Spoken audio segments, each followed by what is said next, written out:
Let's get ready to RPG! RPG! RPG! RPG! RPG! RPG! Hello, everyone. How's it going? Hey, what's going on? Hey, look at that. Our volume is completely crashed.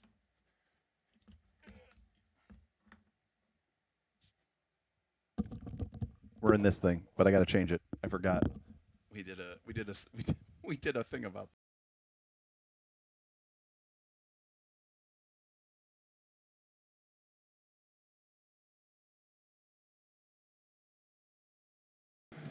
Alrighty. Ooh, shit. Alrighty, there we go. Sorry about that, everybody. You know, yeah, very professional YouTuber. Forgot. Okay, to be fair, I forgot that we did that whole stream. So yeah, very professional. Welcome everyone. Where am I? I'm in my room. I'm in my office. As I said, I got rid of the white shelves, and I'm replacing them with black normal bookshelves. But yes, someone did steal my books. This is it. This is the new. Now, you know what? I'm going to hold on. I'm going to go get my, you know what? I'm going to go get my 4K. I'm going to go get my Elgato C920, one of these. And anyways. Alrighty. People are saying the stream is bad. Stream looks healthy from my end. Yes, YouTube is like, no, Stone Top. So the books are all in front of me. The books are all in front of me. Apparently YouTube was being hitchhiked. Everything. It must have been distribution because I didn't get any drop frames. So that's all. That's your fault, not my fault. Anyways, so we are transitioning here to a new setup with a new set of bookshelves. Is there a book cam? There could be. Let's see.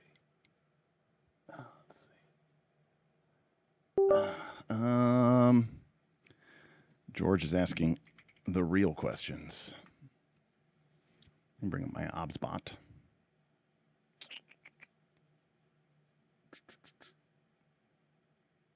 Apparently, it is in fact a YouTube issue. All right. Makes sense.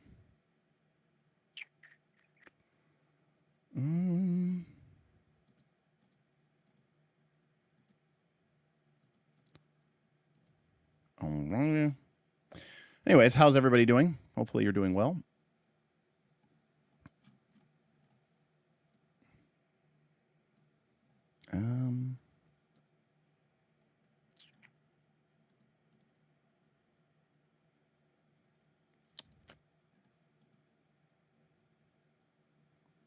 The lovely picture of my ceiling.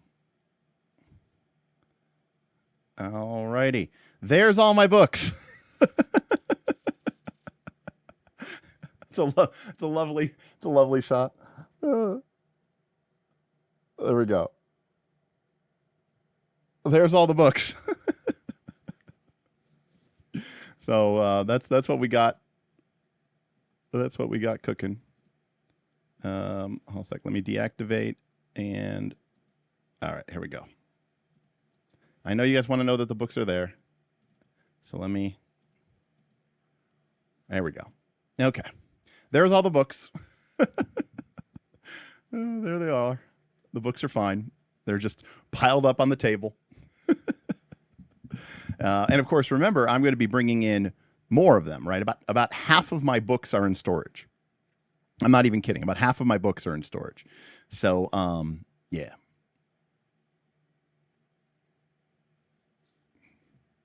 No, I do not. There is unfortunately no, I don't now have a copy of today's newspaper, unfortunately. Sorry about that. But like I said, the good news is that we will, you know, we'll be hopefully back soon. We'll see how long it takes.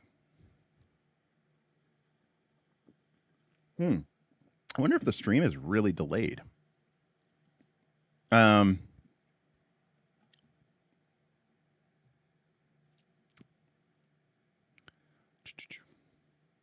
Is that the new Daggerheart box? No, it is not.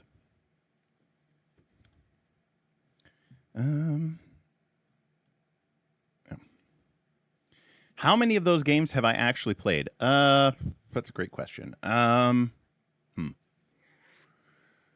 Well, I mean, a lot of them are supplements. Like, you know, like there's a massive stack of 5 ebooks. There's an even more massive stack of, you know, the 4th edition books. But I don't know. I would say about 2/3 have been played at least once. There definitely are games that I have not played. Like if we actually look right here, I gotta get better with this thing here. Narrow zoom. There we go. Oh, that's my zoom. Okay. Like if we look over here, like Apocalypse Keys. I haven't played that one yet. Technically, I've never played the Sprawl. Just because it's cyberpunk. I mean, but it's PBTA, right? So, no, technically I haven't played it. You know, Brindlewood Bay I played once. Shadow Dark I've played a handful of times. Blades in the Dark I've played like infinite times. So, you know. Have not gotten a chance. It's not really an adventure, or it's not really a system. It's an adventure, but I have not gotten to play Dragon Town and the Darkness Below yet from JB Coolwood. I played Icons, Into the Odd. This is actually the new edition of Alternity. I've never played that. I played the original Alternity. There's Kids on Brooms, Kids on Bikes. Have never played those. Kingdom, obviously played a lot. Follow, have played. Fate, I've played. Microscope, I've played. There's some Fate books in there. Have played those. Technically have not played Nimble yet. So that is definitely on my list of things to do. And of course, at the bottom there is Court of Blades and Apocalypse World. But yeah, have not played Nimble yet. But I definitely, I mean, obviously, I get it, but I have not technically played it. So it's important. Anyways, people always bitch at me in the combat, or bitch at me in comments for not getting right to the point. So I guess fucking we'll get right to the point. Fuck it, we ball.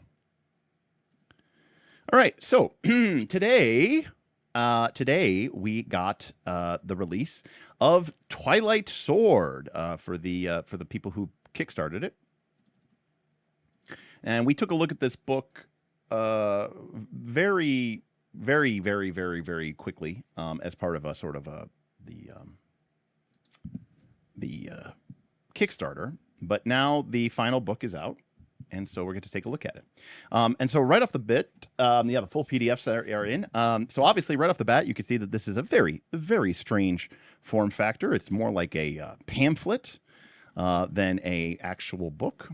So, that's interesting. And of course, Twilight Sword is, it is basically Zelda, maybe a little bit of Dragon Quest or Final Fantasy, kind of old school, but it's very much Legend of Zelda coded.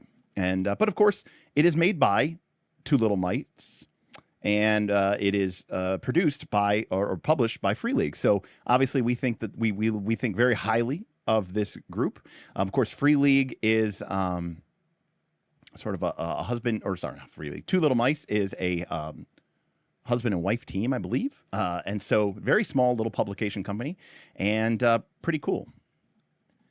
Now, everything, so everything in this game is based around squares. Apparently, the book is supposed to be a 1x1 layout if you lay it flat. Will it lay flat? Yeah, I don't actually know. Now, there was a lot of debate during the Kickstarter about, or backer kit, whatever, about whether or not this would even get allowed to be published, or if they would call for copyright infringement, because it is very, very much barely legally distinct Zelda.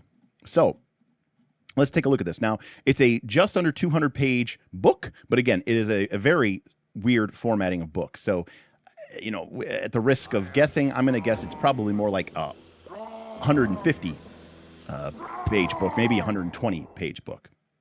Well, Heroes of Cerulean is like 20 pages with a staple in it, So Heroes of Cerulean, well, it's not quite that much, but I mean, it is bound, I guess. But Heroes of Cerulean is an extremely lightweight book, a lightweight game. This does not seem to be super, super, super lightweight.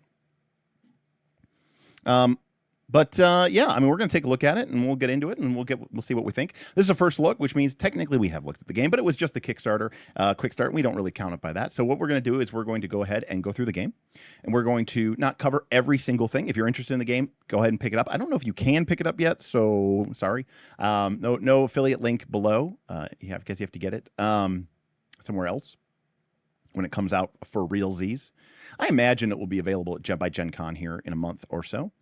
And this is the first look. So I'm not reviewing the game. I have not played this game, and I don't think you can review a game unless you've played it. And I don't think you can review a game if you played it once or twice. I think you need to go through several cycles of how the game is intended to be played before you can review it. And for most role-playing games, not all, but most role-playing games, I usually say that's somewhere around 6 to 10 sessions. So without playing 6 to 10 sessions of a game, I hesitate to properly call anything a review, let alone the fact that I'm just sitting down to read it for the first time with you, hence the name First Look. However, I will react to it because, this is the internet and it's 2026 and that's what people do these days. But I will be paying attention to asking what we call the big 3 and now the big 5 questions, which is number 1, what is this game about?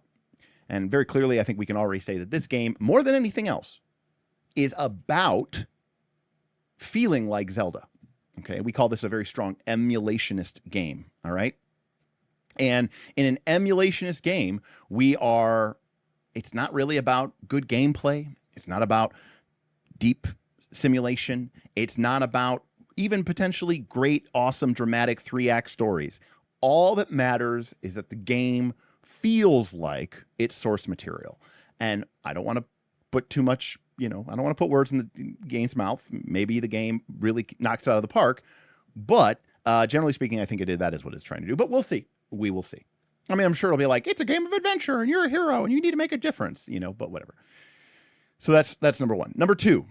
Okay, so the game is about something. What does the game give us? How does the game work mechanically to support its core thesis? In other words, the game says it's about something. Does the game give us tools and mechanics to actually interact with it? Or is it all just vibes? Now, nowadays, it's probably better to just be vibes and actually have no mechanics, because mechanics will only get you in trouble, right? No one can blame you for bad mechanics if you just don't put any in your game. And then, you know, depending on who's your core, you know, depending on who your target demo is, you can sell it to them by saying, like, you can either go like the Brennan Lee Mulligan approach, and you could be like, we don't need mechanics for the stuff that I can manage as a DM, right? Or you could go like the OSR approach and be like, no, man, it's the fruitful void. Whatever excuse you need, there is a way to avoid actually having to create mechanics and make them work and all that other jazz. So we'll see if the mechanics are here to support that. And then lastly, number 3, does the game have a progression systems? In other words, does the game, if you do the thing that the game is saying that you should do, does the game reward you? Or is it sort of like, just play the game and have fun? If the reward mechanism of the game is, but did you have fun though? Okay, that's cool. But, you know, it's nice to actually have a game about that. So now we add here at Night's Last Call 2 more questions. Number 1 is, does it mega game? Which is to say, could we take this game and convert it to run it as a mega campaign with, let's say, 50 or 60 or 70 players online in a virtual environment where the mechanics and progression of the game are designed in such a way that it would work well for that kind of system and structure? This is completely irrelevant to 99% of you, but it's very important to us here at Night's Last Call. And then lastly, does it deed? Which is, of course, we here at Night's Last Call are big fans of heroic deeds, system by Garblag Games, where diegetic advancement, where mechanical advancement is gained through performing awesome, cool, heroic deeds that are literally mechanically linked. Generally speaking, a lot of people said, this is awesome, and I wish more games did it. And so it's kind of a meme, kind of a joke, kind of a troll, but also kind of seriously, we ask ourselves, could you replace the progression system of this game with the heroic deed system, and would it work better or the same? I see a couple people here talking about Rule 0, as has been said many times here on the channel. If you go to Derek's window capture, Discord,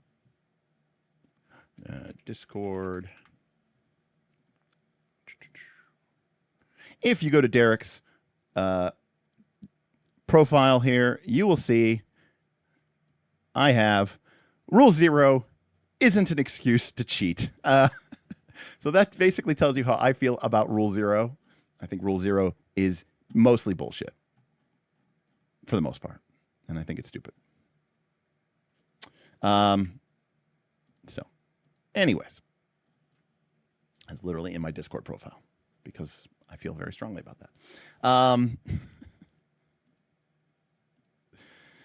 Any case, in other words, one of the most controversial opinions that I have is that it is possible for the game master to cheat. So anyways, all right, so here we go. We have a table of contents. We get the basics of the game. Okay, cool. I mean, at least we get a little bit of how the game plays before we get straight into how to make a character. A character in this game is called a champion. Looks like making the game or making your character only takes about 23 pages, 25 pages. So that's cool. How to play takes up another 20 pages. Then we've got, of course, items with inventory, weapons, armor, food, potions, cooking, components, and brewing. All the good stuff that people love these days. We have a spell section. Only 15 pages of that. And then we get into GM stuff. So the first 100 pages of the book is how to make a champion, how to play, items and gear, elements, and spells. And then we get through the GM stuff, which is to adventure. So this is how to game master. We get information about quests, deeds, treasure chests, non-player characters, travel, weather, and camping. Then we have information about how to make or build a campaign. We get a little bit of an atlas in Radia, which is sort of the default setting of this game. And then lastly, we get 34 pages of monster cards, aka monsters, a bestiary. So all in all, it looks like you get everything that you would need to play in just this one core book. The player section is about 100 pages. The GM section is about another 50, with another 30 or 40 pages set aside for a bestiary. So there we go. Cool. And again, as I noted before, it is a very strange format. I'm finding it's a little weird. We're going to go to single page view here. All right. Twilight Sword is an adventure role-playing game set in a fantasy world. A peaceful land that has been menaced by an evil being known as the Scourge. To oppose the reign of the Scourge, players take on the role of champions, brave heroes who depart on dangerous journeys to bring back hope into the game. So, right off the bat, core premise. This is a game where you're in a world, it's been taken over by an evil force, and you are there to fight the evil force, right? Like, I'm not trying to say that you can't do something else, but if you do, right, that voids the warranty. This game is about playing a Zelda game. Inspired by video games like Legend of Zelda, Dragon Quest, Final Fantasy, Studio Ghibli, of course. This game stands on 3 pillars. You know what? I'm already respecting, again, Too Little Mice knows how to make a game, but you are traveling the world, you are fighting monsters, and you are bringing hope. Those are the 3 pillars of the social. By the way, that thing is made up, by the way, the whole social exploration combat thing from 5th edition. It doesn't actually exist. But this is saying we do have 3 pillars. Travel the world, fight monsters, and bring hope. So traveling the world, we are going to, of course, we've got a variety of landscapes. We search for adventure. We explore dangerous landmarks, and we offer help. Traveling also plays a crucial role in Twilight Sword, as champions need to keep moving in order to visit. Jackal told me to tip $5. It's dangerous to go alone. Listen, take this. Watch out! Hello, hey, listen, look, watch out! Oh yeah, I forgot I put that in there.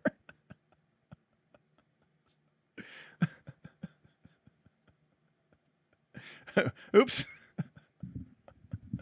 I actually completely forgot that I did that.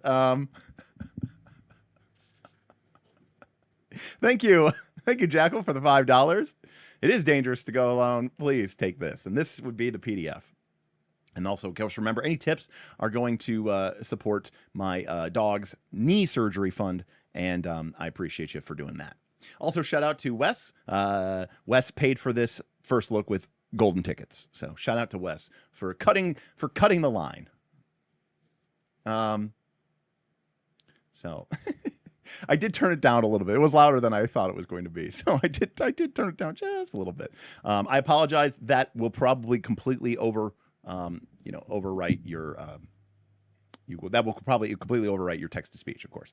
Yeah, Osely, it is combat exploration and social, sort of, but at least this game is actually being cognizant of it and speaking to it. We'll see if the game actually supports it. That's the key, Osely.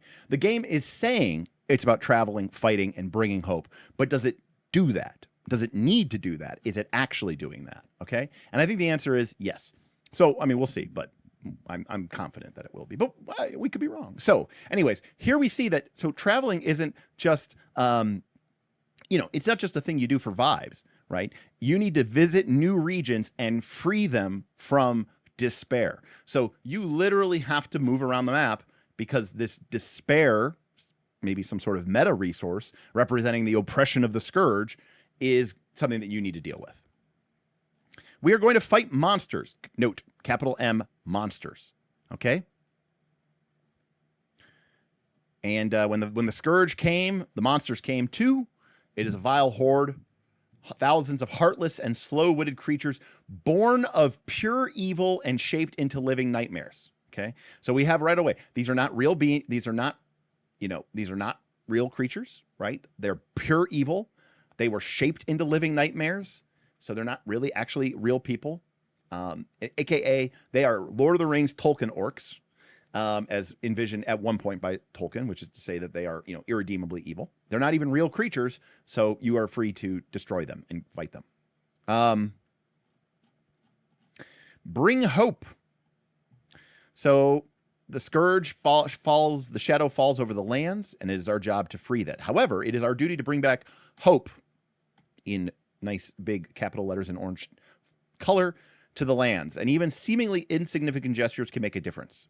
Defeating a terrifying monster and helping someone profess their love are both worthy deeds. Does it deed? Seems like it might. That can make a difference. Hope is the main theme of the game and acts as both a meter of the champion's experience and their impact on the lands. Okay, so sounds like this might be our core progression mechanic as well. So very cool. Basics of the game is the cat system. Yeah. Created at Twilight. In this game, most actions that have an uncertain outcome or represent a challenge are resolved by rolling a single D12. aiming to score equal to or lower than your ability score. So we have a D12, roll under. We also occasionally use a D4, D6, D8, D10, and D20. That's all right. Thank you, Math Guy Dave.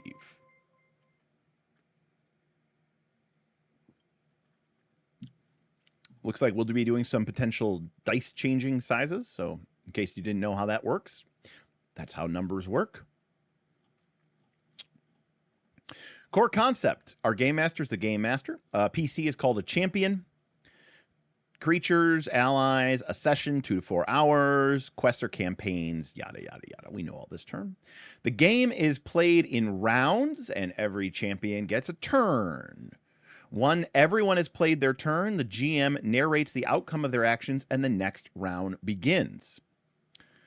Now, this sounds like this is true in and out of combat. And believe it or not, this is actually technically how Shadow Dark works. You actually are in initiative order the entire time, technically, in Shadow Dark. Everyone gets a turn, then the GM kind of goes and does the procedure, and then we go to the next thing. During combat, a round is about 10 seconds. During most of the situations, combat or rounds are 10 minutes. And sometimes, aka when we're doing a montage, or some sort of extended scene, we have extended rounds, which is 1 hour. So everyone is 1 hour. Or everyone is turns and rounds, but it can either be 10 seconds, 10 minutes, or 1 hour. A round is a round. Some effects last for a set number of rounds. And this is true regardless of the type of rounds you are using. You should not switch into extended rounds if there are temporary effects still in play. So simulation, right out the door. All right. Sometimes something will last until time passes, which means basically the scene changes, or we fade to black and we kind of cut to a new scene. Again, very, very, hand wavy, kind of narrative-y. It's not super hyper simulationist. We can already see that here, that time is not linear. It can flow at different rates depending on what, a spell might last minutes or a spell might last seconds, depending on what round system you're in. But most of the time, we don't need to track rounds, right? It's pretty freeform. All right. That's it. That's the basics of the game, according to this. Apparently, we needed to know that we need to roll a D12, and we also needed to make sure that we really understood how to count time. And then time doesn't really need to be counted at all. I mean, if those are the basics of your game, fair. All right. We are champions. Stronger, faster, better, sexier. All right, and here I'm going to go to the book spread because, this is made to be seen as a book. So here we have one example of a protagonist drawing their cool, kind of very, almost like Wind Waker-esque art style, in my opinion, style. I'm one of the 5 people on Earth who enjoyed Wind Waker. So, it's not that he's Wind Waker-esque, but, I think the sword looks kind of Wind Waker-esque. All right, let's do a poll. Do I want a flow map? No, I don't want a flow map. All right.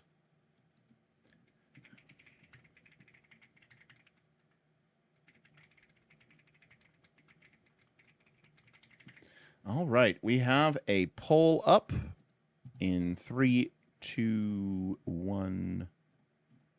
Poll. What do you think about the art? Do you hate it? Do you dislike it? Do you meh? Good or great? I love Wind Waker. Steam says it looks very Breath of Fire-esque. I could see that as well. Kind of looks like Marth or Roy. I can never remember which one is which.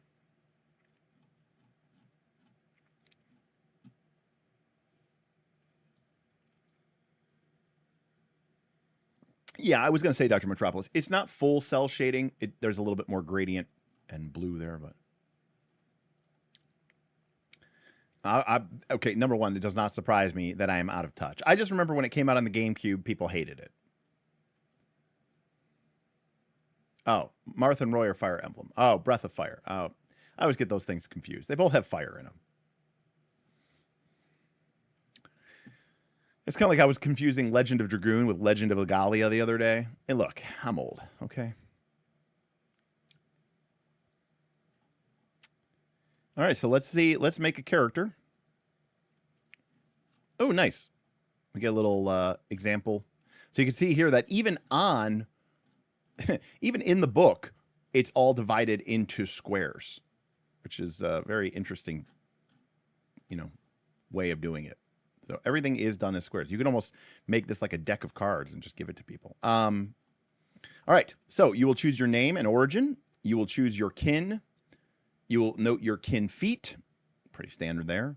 You'll make your ability scores. You'll calculate your hearts and stamina. You will choose your way, choose a feat. You get your starting gear and armor. Randomly determine who gets a boon and set your hope to 1. There you go. That's the character. It looks very similar to, making a character in 5th edition D&D, whatever, or Pathfinder 2, right? Choose a race. Choose a race, pick your feat for your race or ancestry, calculate your hit points and ability scores, choose a class, choose your class's feat, get your starting gear. There you go. Set your hero points to 1, right? So basically.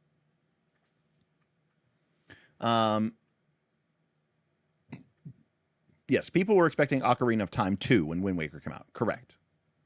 That's why I remember people being very upset about it. So here's our character sheet. So we see that we have a space for our art. Of course, we're all skilled artists, and we'll have definitely something exactly like this. We have our hit points and stamina. We have our different statuses. There's 10 statuses in all. We have strength, agility, so strength, dex, vitality, con, perception, kind of like int, I guess. Will, no, I guess, all right. So I guess we kind of made perception, wisdom, will is well, no, look at that. That's weird. Okay, so it's not exactly a one-to-one mapping because we don't really have skills. So we just have 4, we have 8 attributes. So we divided wisdom into perception and will. Int is knowledge, charisma is charisma, and then dexterity is both agility and stealth. So we've kind of expanded the octet, but there is no skills. And then we can see here, we have our equipment, which looks pretty much like every equipment we've ever seen in the game ever. Type, range, damage. An inventory system, and then a long list of ever-popular blank lines for the feats that we will acquire. And then we track our hope right here. So the only thing I don't know is what that is for.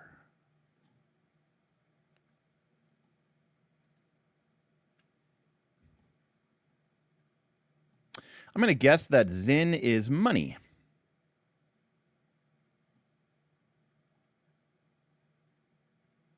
If I had to guess. I could be wrong, but... like rupees. Green rupees, blue rupees, red rupees. I don't know why we felt the need that we have to track each of them separately, but, we'll get into it. All right. Who are you? You can invent your name or choose one that's suggested. You don't have to write down your whole backstory. Thank you. Just choose an origin. Unlike your kin and way, your origin does not offer any mechanical benefits. It is simply an insight into how to portray your characters and how others will perceive you. FBT, who cares? No, I'm just kidding. So you could be, it's kind of like your identity, I guess, in Fabula Ultima. Although identity in Fabula Ultima does have a mechanical effect, but you could have awakened from a long slumber. You could come from a strange land. You could be the chosen one. You could be the great heir. You could be a totally unknown individual, right? So basically, every Link trope is just listed here, right? You are the destined hero. There are 5 kin that you can be. You can be a human called a Huma or Huma. Notice that they are recognized by their pointy ears. So very clearly a Hyrulean, right? So they're not only are they humans, they're literally Hyruleans. You can be a penguin person. You can be a cat person. You can be an owl person. I'm assuming a Strix is an owl person. Or you could be a Toluna. that isn't immediately apparent to me what a Tuluna is. The horned Tuluna, like a rhino person. I don't know. Maybe we'll find out. I'll give you points. We don't usually see penguin people, so props to the penguins. We can also make up kin if you want. All right. So we've got humans, and their feat is versatility. Man, we just gave up on making humans interesting, didn't we? I swear like 90% of games are just like, humans' special thing is that they're versatile. Anyways, you get to re-roll a failed roll. It did, Dr. Metropolis, it did. But we don't talk about 4th edition because it just upsets people.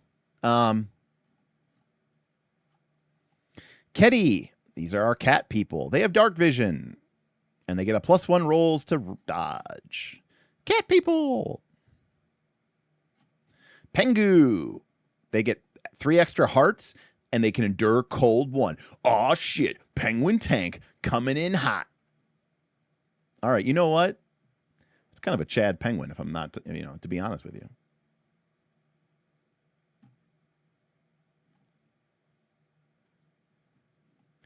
Strix, they get to know 2 spells, and they also have dark vision. Oh. Okay, Strix is not an owl.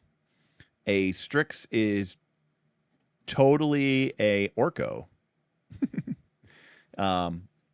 Totally a Black Mage from Final Fantasy 1. Lastly, Toluna. They get extra stamina. Oh, these are our sexy tieflings. Got it. Okay.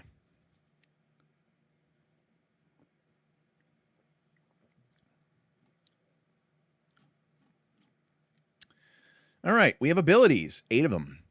We got strength to break and lift and melee weapons. We got agility to run, jump, and dodge attacks. We've got vitality for health, endurance, and resisting poison and stun. We have perception to search and shoot. That's cool. I like it. I like when you can. I like when dexterity isn't used for shooting. Will is for our courage and resolve. We also can use it to cast spells. Knowledge is used to know things, tinker, and cast spells. Charisma is used to persuade, lie, and cast spells. And stealth is used to hide, move quietly, pick pockets, and pick locks and pockets. Abilities. Now remember, it's a D12 roll under system. So everything in the game is going to be one of these 8 ability scores, and you're going to roll D12. And if you roll equal to or under your ability score, you will have succeeded. So just like Dragonbane, but using a D12 instead of a D20. And our ability scores range from 5 to 10. So you'll never have an 11 or 12, apparently. And here is a well-balanced array of 5, 6, 6, 7, 7, 8, 8, 9. Or you can freely distribute 56 points with a minimum of 5 and a maximum of 9. And you can't have more than a single 9. You can also increase your ability scores later on through advancement. And because math, an ability score of 7 is about the average and gives you a 58% success rate. A score of 5 is 42%, and a score of 9 gives you a nice 75% success rate. And I'll be honest with you, having 9 be your maximum, even from the beginning of the game, and having a flat 75% success rate, I feel like is actually a really good number. I've often said that a lot of games are balanced around PC succeeding roughly 50% of the time. I think that's too low. I think that PC should succeed around 2/3 of the time or more. So I'm somewhere in that sort of 65 to 70% range. For me, is sort of a good range. So I like that. Which for me would probably be like an 8, right? And it's okay to have a 9. That's really good, but yeah, that's nice.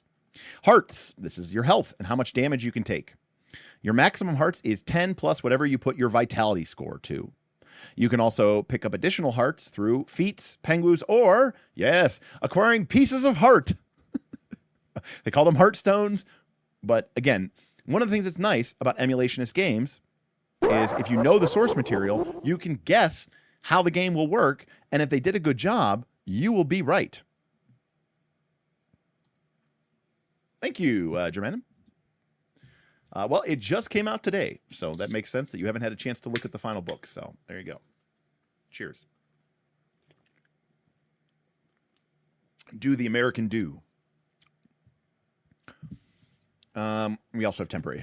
Stamina is your resource that you can use to push yourself. You can either use it to gain advantage, to use a feat, or to cast an expended spell. Your maximum stamina starts at 3, and you can get up to 8 points of stamina by selecting either the Talunakin feats or acquiring stamina stones.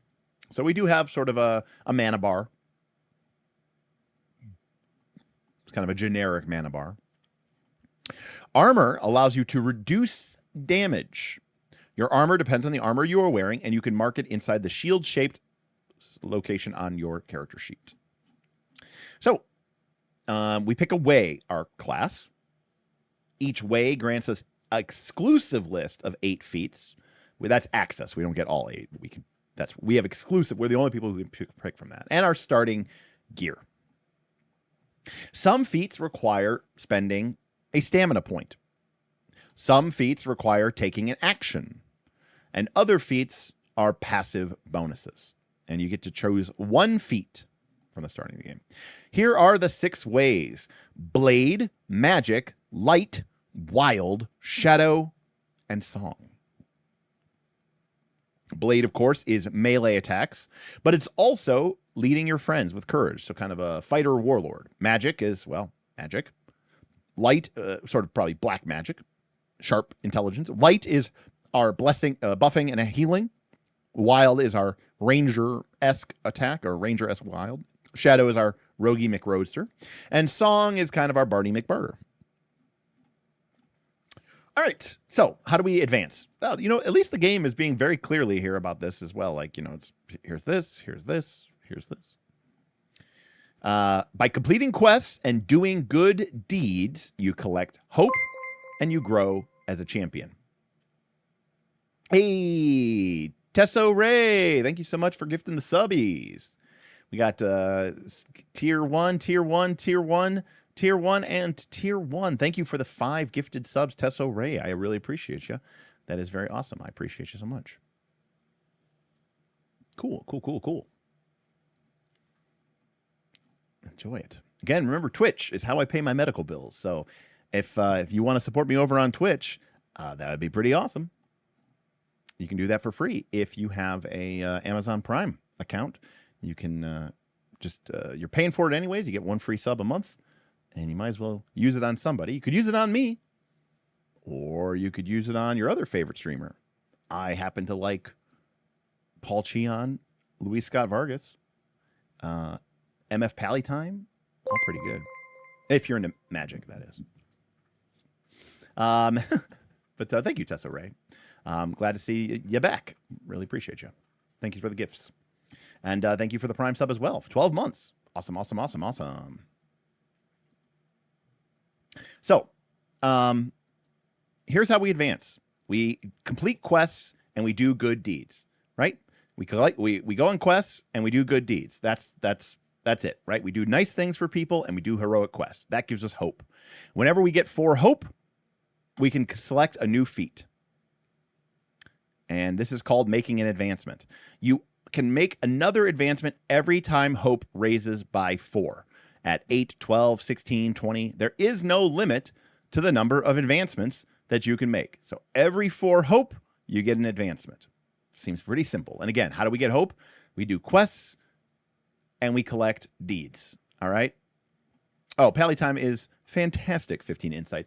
I don't really watch him as much anymore, but back when I was really into Heroes of the Storm, and sometimes when I'm still wanting to watch some Heroes of the Storm content, he's basically the only person I will watch for Heroes of the Storm content.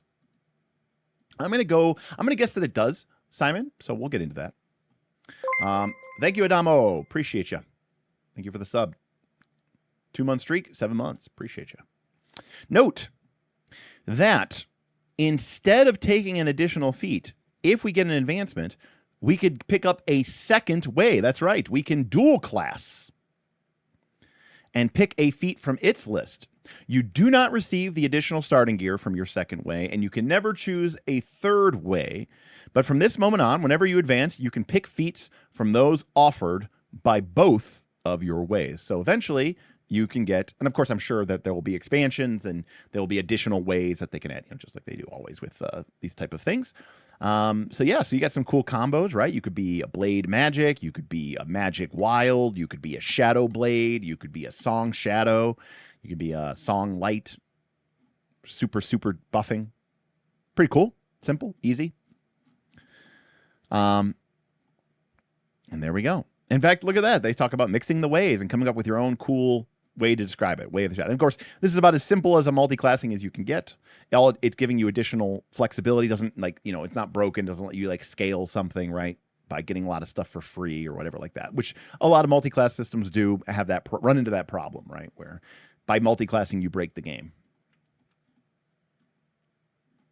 I can't help it. A couple things about this book that I do want to talk about. Obviously, I love the art. I love the shading and the color. But I also love the sort of iconography and the sort of graphic design. I love this motif here, the sort of wooden-like swirl background on the pages, this kind of green. It's almost like a zoomed-in version of the normal background, just to highlight. It's just a very nice piece, just kind of pops off the page a little bit. So here we have the different ways. We're going to quickly go through them. And again, speaking again from a graphics design standpoint, now this could just be me, okay? But we have looked at a lot of games on this channel, okay? Some of them multi-million-dollar Kickstarters. And for my money, like having stuff like, oh, look at this. Shocking. A PDF is lagging my computer. Having stuff like this border, right? This little symbol, the way that this is, this divider line is sort of this tapered, almost comet-like shape rather than just being a straight line. The little green triangles, the fact that we're using the same colors, right? The border is the same color as this. The green triangles in the corner are the same color as the text, right? It goes so unnoticed by most people, or maybe you do notice it. I don't know. You're probably a very discerning RPG person yourself, but it's these little details for me that make an RPG pop off the page and make it a joy to read, and I really appreciate it when people do this. So. Dr. Metropolis still can't let it go. People hate 4th edition and he can't stand it. But I thought clear rules, coloring, and formatting killed immersion. Correct, they do, Dr. Metropolis. It's true.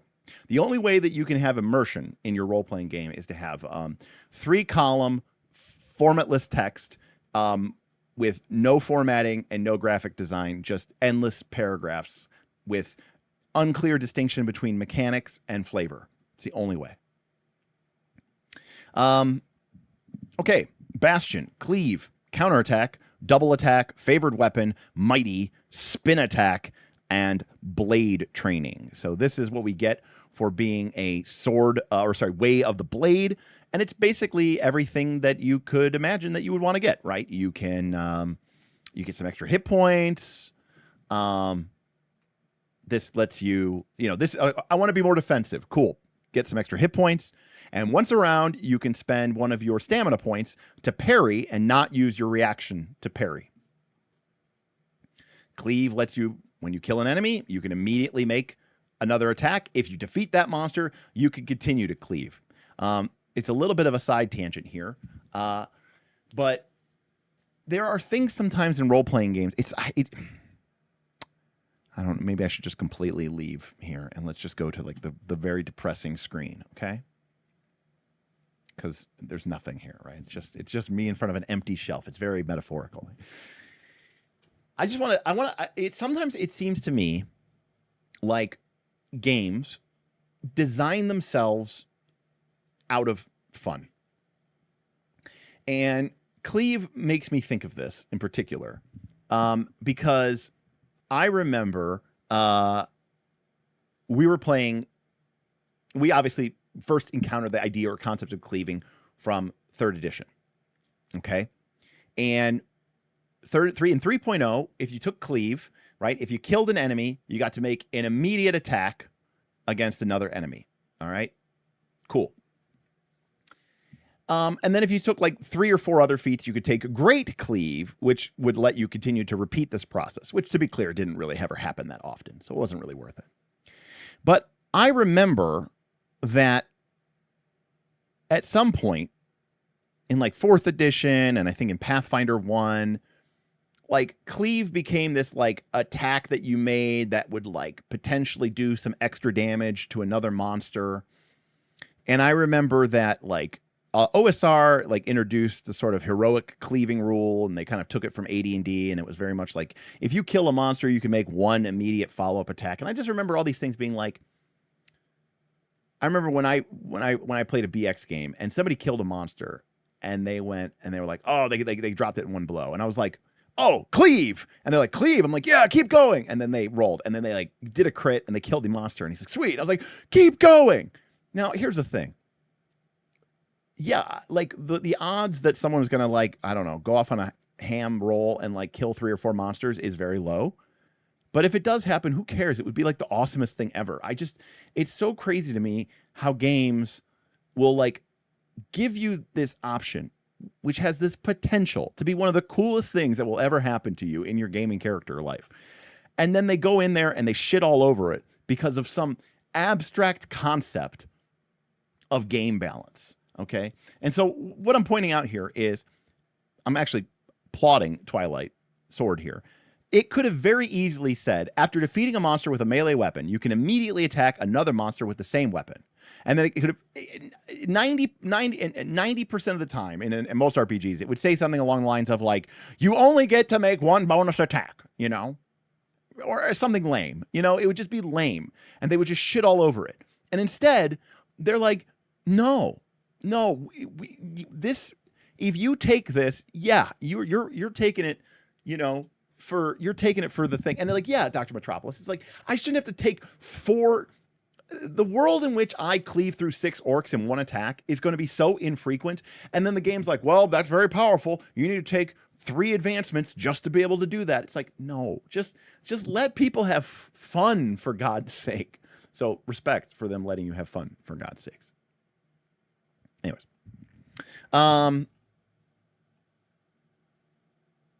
No, that's my point, Osily. You are 100% correct. That's exactly my point. This feat is still probably not good, you know, or maybe it is good. It's not great. We don't know what the hit point totals are like, but the world's, the number of times that you are dropping the monster, and it, by the way, and it has to be you that did it. All right, it is not the highest in the world. So it is all you are taking this feat for the vibes and for the fun. And I like that they let you set up this world in which you can just go off. And I respect that. And at least it's free. You know, double attack is probably better in every almost conceivable situation, but it does take a stamina. So it is, you know, balanced in that respect. We already know that I hate ideas of favored weapons because it prices you into using a single weapon for the rest of your life. But it is what it is. People love specializing in 1 weapon, and God help you. Spin attack, you know, all this other stuff. We're not going to go into like super deep detail on every single class, but, you know, look, it is what it is. You get 2 weapons, and you get 2 old weapons and padded armor. And you start with 3d6 green Zenith. No, Zilch.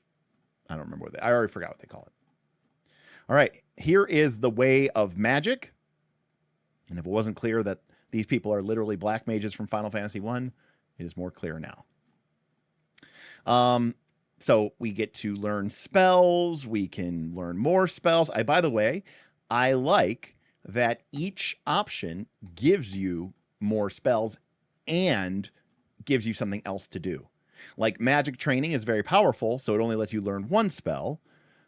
Arcane knowledge is just advantage on knowledge rolls, right? So it gives you 4 spells, and everything else gives you 2 spells. I actually think that is a very, that feels very good. I'm growing my spell repertoire, and I'm also getting, you know, Arcane Blaster or Arcane Focus. That's pretty cool.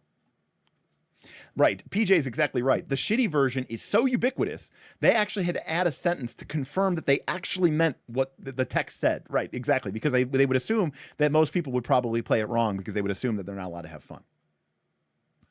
That's correct, PJ. Okay, here's our cleric, the Way of Light. And again, these are called blessings, and it works the same way as we saw with the Way of Magic. Healing, protection, and the like. Light Guardian kind of turns us into more of a cleric, giving us medium armor and shield.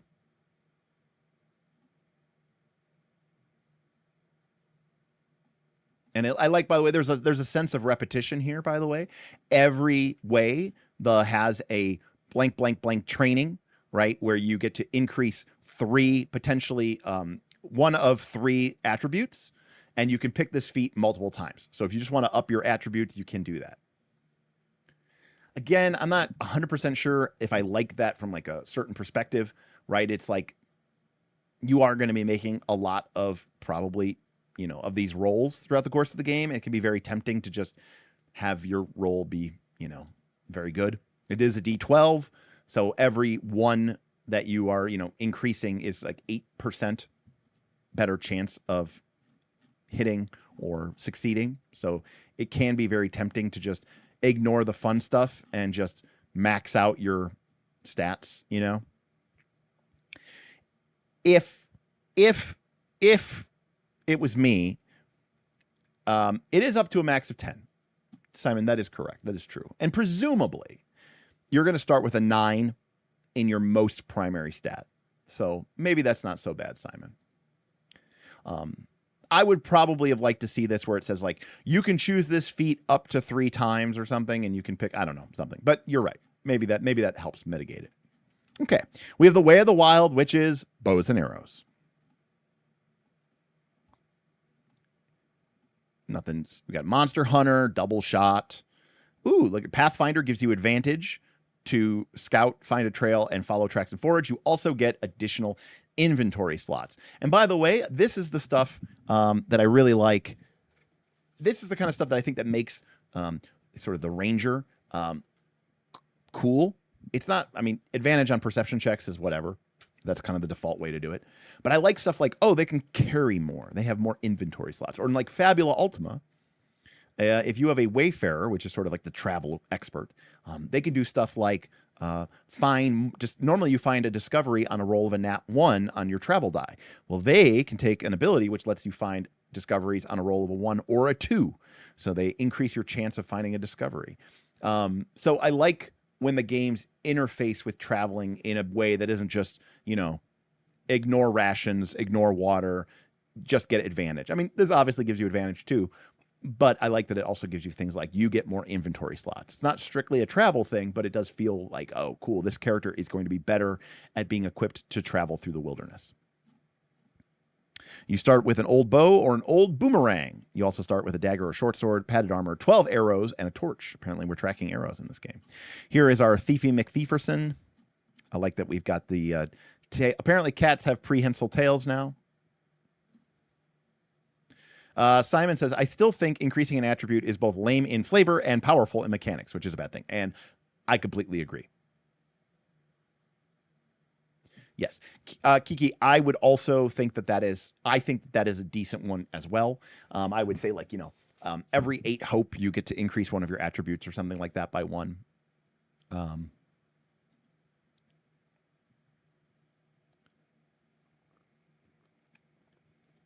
Again, I think we're all kind of in agreement here that, what's the Mark Rosewater thing, right? Make the good choice fun.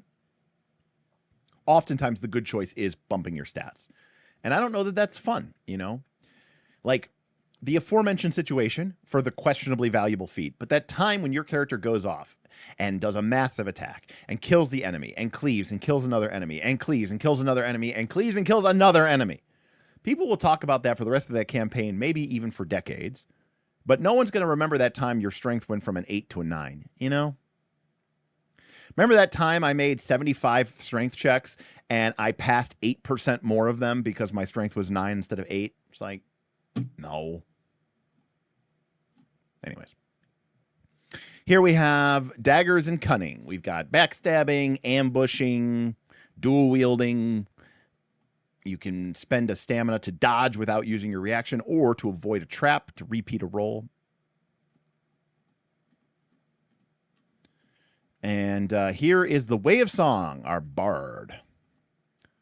So we've got things like a battle. It's literally like a bard. You've got a battle song to buff damage. And the only restriction here is you need an equipped equipped musical instrument, and you can't be silenced. We have a campfire song, which lets us recover. So very, very 5e bard coded. Literally called inspiration song. You even give them an inspiration token. They spend it. To be clear, I actually think the 5e bard is kind of cool. I was a 5e bard.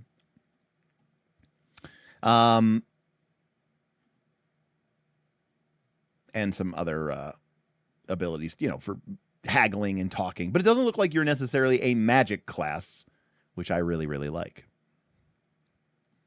I don't know much about this game yet, but I could see a lot of people wanting to splash the Way of Song just to pick up Dancer. Not for the advantage to dance, by the way. What do they call these abilities? Oh, man, I can't remember. What do they call them? Mark Seifter. Ribbon. Are these called ribbon abilities? Right? I think they're called ribbon abilities. Like this has almost no mechanical weight, right? You're just adding this because, you know, you can. It doesn't really make this technically this makes this a better ability, but not really, right? But it's fun to be able to put it on there, right? Yeah, like a Way of Shadow and a Way of Song. Pick up Dancer. Seems like that'd be pretty cool. And then you could like stack swordplay with Cunning Strike and dual wielding. Probably pretty powerful, like a shadow singer. All right. Anyways, a boon. Okay, this is the rarest of resources. So this answers the question of what is that little check mark on the character sheet for? It is inspiration, but presumably good. A boon is the rarest of resources and can often make the difference between a crushing defeat and a glorious victory. It represents your unshakable determination and the favor of spirits. You can only have one boon at a time. But you can spend it to score a critical success even after you already failed the roll. I know nothing about this game and I don't give a shit about its balance. That is fun. That is cool. That feels, not only does that feel powerful, that feels awesome. And like it avoids all of the problem things that we hate about re-rolls. Hey, I've got this really limited resource and I can only have one of it at a time. Oh, it's inspiration. I get advantage. Or you roll. I roll bad. Oh, I should have spent it ahead of time. Damn, you forgot to. Well, get fucked. Oh, no, we don't do that in my campaign. We allow inspiration to be used for re-rolls. Oh, cool. Re-roll. And I still failed. Actually, I rolled worse. No, fuck that. This is basically a Derek hero point from Rise of the Rune Lord's actual play, but it's even better. If you remember, Derek hero points let you convert failures to successes and successes to critical successes. This does you one better. So again, I also generally speaking, I also hate rerolls with a passion. I think they're just setting you up for disappointment. And yes, this is how. And again, I don't know how you earn these boons. I'm sure we'll get into it. But if this is something that you earned in a realistic way, cashing this in is going to be a big deal. All right, let's look at also what this also does.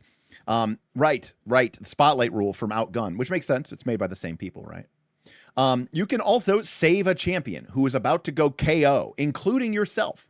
You don't go KO, and you recover 1d12 hit points. Okay, couple things. Number one, I love that it's not just you. You can save it. You can spend this awesome, amazing resource to save a friend. Awesome.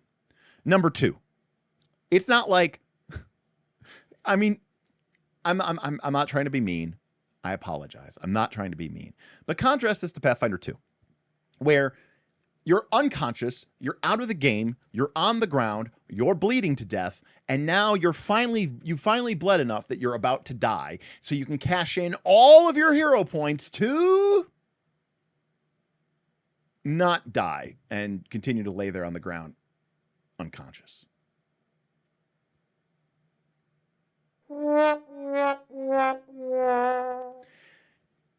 It's it's so anti-clip. It's so boring. You know, whereas, you know, you're literally going out and instead you come back and now you're not only are you not KO'd, you healed. Or you need your stamina back because you're spending like a mad person, like you're casting all your spells, you're using all your cool ability. You want to do all your cool shit, cash it in. Get all your stamina back. All your stamina back. Get a full mana bar. When you use your boon, you become the protagonist of an epic scene that highlights your valor and reserves. Take your time to describe what happens when you use your boon and thoroughly enjoy it. Each champion can only use one boon per session, even if you gain another one during the same session. I actually applaud that as well. Right? When everything's special, nothing is. Right? If everybody is using boons every other time, like it just loses its thing. So, I mean, I think this game is doing a great. Boons are extremely rare. They should be used as a last resource. There's no telling when or even if you're going to get another. So I respect that a lot. It's powerful. It's limited. And when you earn one, you will understand that you really felt like, you know, you had a great big moment there, which is great. At character creation, the GM rolls a die to randomly determine who will start with a boon. That's weird. Why do they get to be a cool character and I don't? No, I'm just kidding. Obviously, I don't care. In fact, as I've often said before, I actually like parties where there's clearly a main character and it's not me. I actually prefer that. I like being the plucky sidekick.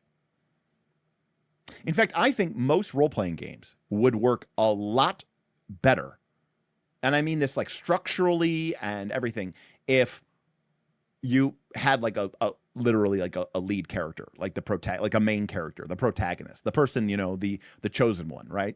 And everybody else is like, you know, it's like Yuna in Final Fantasy X, or, you know, I guess Cloud or whatever, Cecil, you know, any Final Fantasy, I suppose. But I actually think it would work a lot better. But we're, you know, it's like, no, everyone has to be equal. Like there isn't like a story alive where that is true with an ensemble cast. It just doesn't work. Shockingly, it doesn't work in novels. It definitely doesn't work in role-playing games. Anyways. So, you know, I mean, I would argue that like Final Fantasy VI is a game where you could argue that, you know, sometimes the main character does change a little bit throughout the game, you know. Right. The main character isn't the main character. That is a great point, Wes. I mean, I would argue that the main character is, yeah, that's a great point. It is not the main character. 12 is a weird game. I never beat it. It's the first Final Fantasy I never beat. One of these days. All right. So, consider a boon if you are the protagonist of a scene that changes the story. If everyone at the table is celebrating, cheering, or crying. If you resolve a difficult situation against all odds or make a great sacrifice or selfless act of love. You should only grant a boon under the most extraordinary, glorious, or memorable circumstances and never grant a boon more than once per session. I think this is great advice.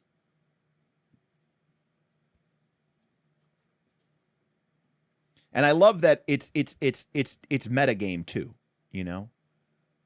Like you get this when you make for a great moment at your table. When you create an experience for the other people at your table, that's when you get a boon. I'll give you a great example of this.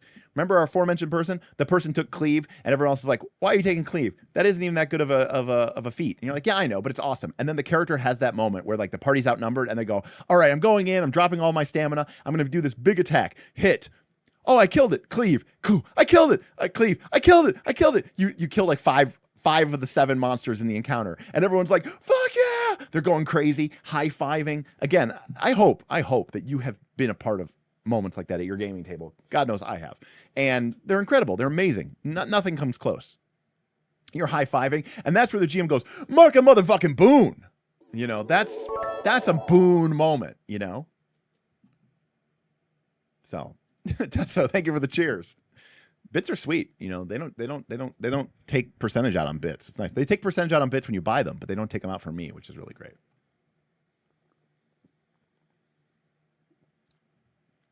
Oh, that's cool. Osely, I like that. Actually, I like that a lot. Yeah, like having arcs. I like that a lot. All right. Hope is a value that represents your impact on the lands and also your increasing experience, right? So this is a great example of what gets repeated gets rewarded. And it's why I talk about, when I talk about original D&D. What is a bit? A bit is a currency that you buy on Twitch, and then you can you give it out to streamers. But you can't just, on Twitch, you can't just like give people money. You buy bits first, and then you can give it to streamers. Okay, so what I want to say about this is, in original D&D, as people know, gold and treasure give you experience points. And a lot of people think that that's because, you know, he wanted you to search for gold, and that way you would get a level. But it's actually one of the same things. Gary Gygax knew that people were going to want to get cool treasure and get money and get wealthy and do cool stuff with their money. And he also knew that people were going to want to level up. And so why not make the good thing, the smart thing, the good choice, the fun choice? So he just said, okay, we'll make the experience points tied to the treasure. You wanted to get treasure anyways, so I'm going to say, yeah, you want to get treasure? That's also the way you level up. So in this game, not only are you trying to spread hope because it represents the you spreading literally, you know, the positive impact around the world, but it's also what gives you your experience, which allows you to level up, which in theory will allow you to have a bigger, better positive impact on the world, which requires you to have higher experience. But also, as you get more experience, you'll be able to have a bigger positive impact, right? So this is a positive feedback loop, which is why it works so well. All champions use the same hope. And, whenever you raise or lose hope, you do it together. Hope is set at 1. This single point of hope represents the awakening and arrival of the champions, which finally allows the land to stand a chance against the scourge. Once per session, a single champion can sacrifice 1d4 hope to immediately gain and immediately use a boon. This can take your hope to a negative number. Oh boy. That is kind of awesome, but also kind of like brutal. Obviously, if you're playing this with a bunch of like randos and someone's like shitting all over the group's hope because they want to, you know, that people are like, how, what play with, get new friends. That's the answer for that. But, I mean, we did say that boon is really, really strong. I mean, if I'm reading this correctly, you are basically sacrificing experience to get a boon. So this is a very heavy-handed meta currency as well. I don't know. I don't know if I hate this rule or if I love this rule. I'm a little torn. I'll be honest with you on this one. I'm a little torn. All right. How to play. We're a role-playing game. We talk, and then sometimes we roll dice. Great. Okay. We've established that. When facing a challenge or performing an action that has an uncertain outcome, choose an ability and roll a d12. A 1 is a critical success, and a 12 is a critical failure.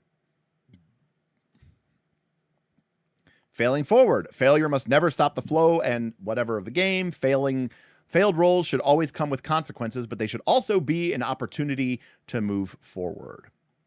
When you are reacting to something unexpected, such as an ambush, the GM may call for a roll and ask you to use a specific ability score.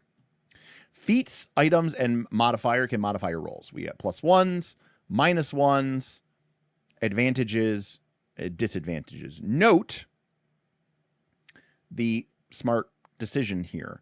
When you get a +1, it's not to your die roll. it modifies your ability score for that roll. And if that seems silly, it's because that way a +1 is good for you and a -1 is bad for you. This is just the way that people's mind works and is coded from other games, especially D&D. And so remember, I don't remember which game it was. Remember what was the game that we were reading where they asked us to subtract a negative number? And we were like, I don't think they know that that means adding, but we get what they're doing. But it was, I can't remember which game that was. Was it Eam? No. Break. Okay. Thank you, Mr. Kiko. It was Break. I was like, no, we really like Eam. I don't. Okay, Break had some problems. Oh, was it Eam? I think it was Break. I thought it was Break. I think Break was the one with subtracting negative numbers.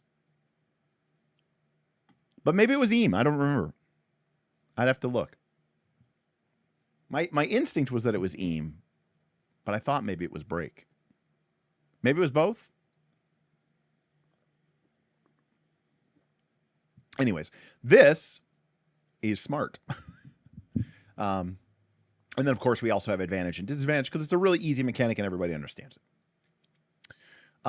If the GM deems that you are acting in an especially smart or reckless way, or that the odds are heavily in your favor or heavily against you, they can choose to apply advantage or disadvantage. You can apply a maximum of +3 or -3 to your roll, and you can only have one advantage or disadvantage. Each advantage negates a disadvantage and vice versa. So it's not 5 advantages, they're canceled by 1 disadvantage, but you can't get multi-advantage either. And the most you can get is a +3 or -3. If you roll a nat 1, you get a critical success. You get everything you want and more. On a nat 12, you get a critical failure, which is basically failure and, right? So you fail and you lose your item. You fail and you harm your ally. You fail and you make a fool of yourself. You fail and your actions are clumsier and slower than expected. We have some opposed rolls. You both make a check. If you both succeed, the one with the lower total wins. So it's not quite, it's not a blackjack mechanic, but it's just roll lower and win. I think this is the way Pendragon does this. Whatever. I don't like opposed rolls that much, but whatever. All right. This is always a topic of contention. Here are the ranges. Close, near, far, too far.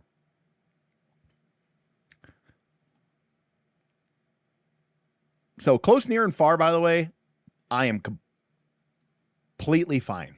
I think that, was it Dagger Hearts? Like very close, sort of close, kind of close, far, but not too far, near, but not far enough, far, super far away. Like there's like Dagger Heart has way too many range bands and they don't necessarily make sense.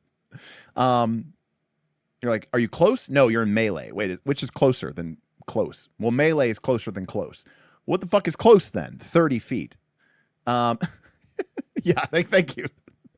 It's awful. It's actually, again, I like Daggerheart a lot, but my God. Now, Mr. Keiko says, I don't like close and near. They feel like they're synonyms. So, synonyms. I kind of agree. So, if I had to do this, I would have close, far, and like a very far. And I'll tell you why. Because when I think about myself and I'm describing things in a video or in a RPG, because see, this is why I don't like that. Because I would never describe something as being medium. I would say, oh, it's close by. Or someone would say like, well, how far, like where's the bridge at? And I'd go, it's kind of far away. And they'd be like, okay, well, I'm going to head over to the mountain, or I'm going to head over to the dolmen. Are you sure? It's very far away, right? Those are the words I would use as a GM to describe things. I would say it's close, far, very far. And the only thing I don't like about those terms though is that I don't feel like I would ever use those for natural language of describing, Now, the problem is I need a range for melee, this is what it's using close for. I guess the part of the problem is do you really need a range for melee? For my purposes, anything that's close by, is in melee range. I don't need, you know, round stretch shifts. Yeah, it's terrible. Yeah, close, far, distant. Distance, pretty good too. Most melee weapons are close only. Thrown weapons can be close and near, and ranged weapons can target up to far. But suffer disadvantage when attacking close targets. Okay, now I get what they're trying to do here from like a game balance perspective, I guess. But this reminds me of like the volley rule from Pathfinder 2. I don't know if people know. I mean, I guess the idea is that like you're too close to them and they're swinging at you. So this is the equivalent of like disadvantage for shooting in melee, I guess. But I'm like, I hope people understand it actually is easier to hit things with a ranged weapon when it's really close to you.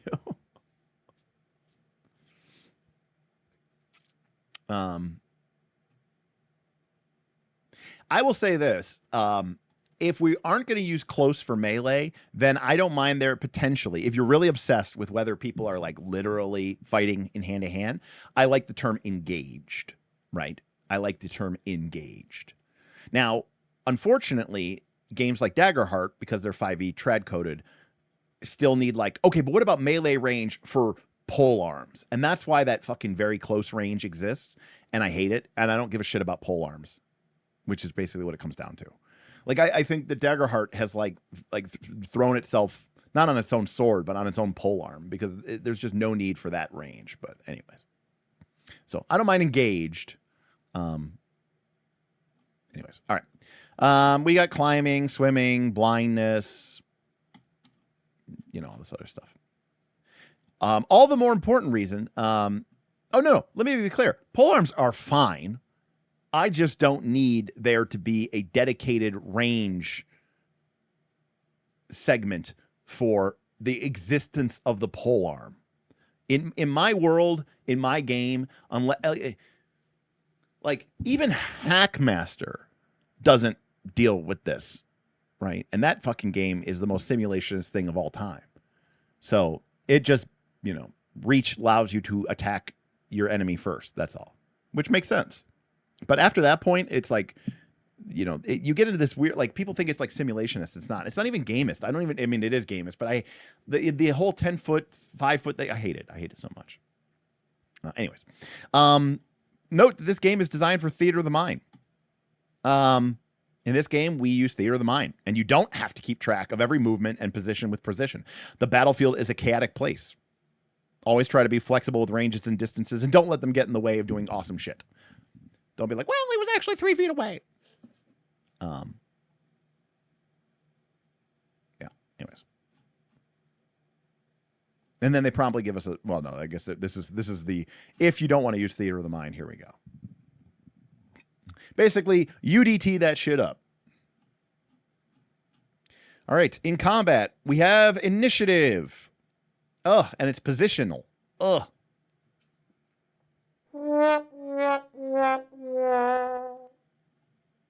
The fact that we have to have this much things and that there's a world in which we may have to go through this procedure. And by the way, we're rolling D12s. So there may be a lot of them. Each, by the way, each champion and each monster rolls a D12. You're going to get a lot of ties. Then first turn goes to the lowest result. Then you go from low to high. But if multiple PCs choose the same thing, the PCs choose who go first. But if multiple monsters roll the same, the GM chooses first. And if the GM and the monster roll the same result, the champion always goes first. It's like, oh, why are we doing this to ourselves?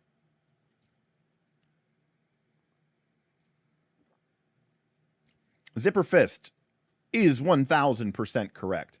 Reach weapons are born of people wanting to do some janky sim BS that isn't sim at all. 100% correct, Zipper Fist. That is 10,000% correct. Anyways, I hate initiative, but yeah.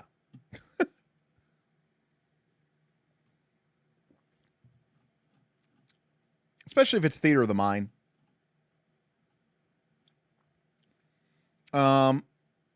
My guess, if I had to quickly and immediately house rule this, at the start of combat, all the players make an initiative check, make an agility check. Is agility one of them?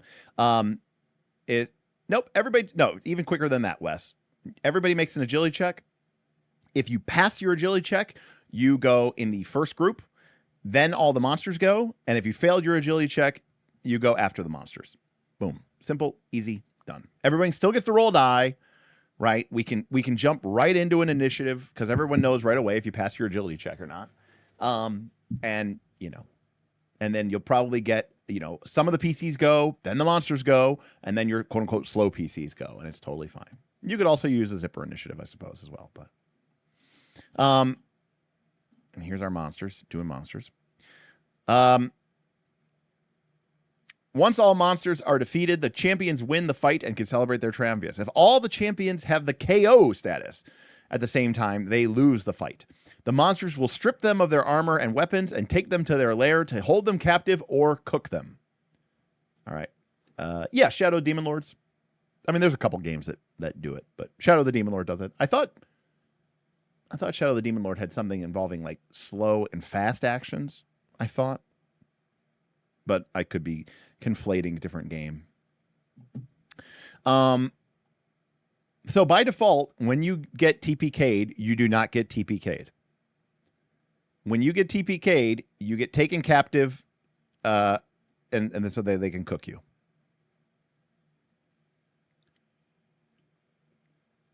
Riveter Zipper Initiative is where it's like you go, they go, you go, they go, you go, they go, you go, they go. You just go back and forth. We have an automatic escape rule. If you are basically not in melee range, you can make an agility roll, and you can run away. When all the champions have left the fight, monsters only run after them if they have a good reason to, and usually they lose interest pretty quickly. If they choose not to pursue the champion, monsters recover all of their hearts and all of their stamina immediately. Monsters themselves seldom run from a fight.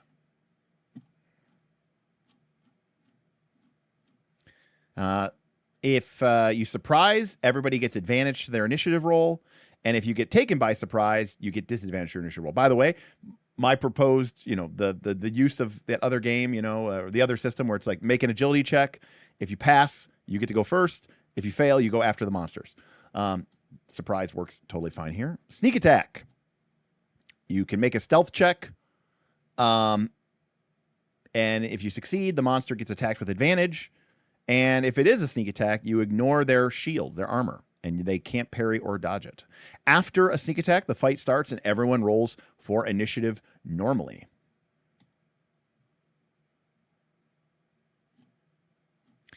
You can fall prone, you can take cover, you can break stuff. Oddly simulationist for a game about, you know, that's printed on squares, but we apparently have the heart value for this. I was not expecting to see this. We've got a whole thing here about breaking stuff. Armor can have, items can have armor.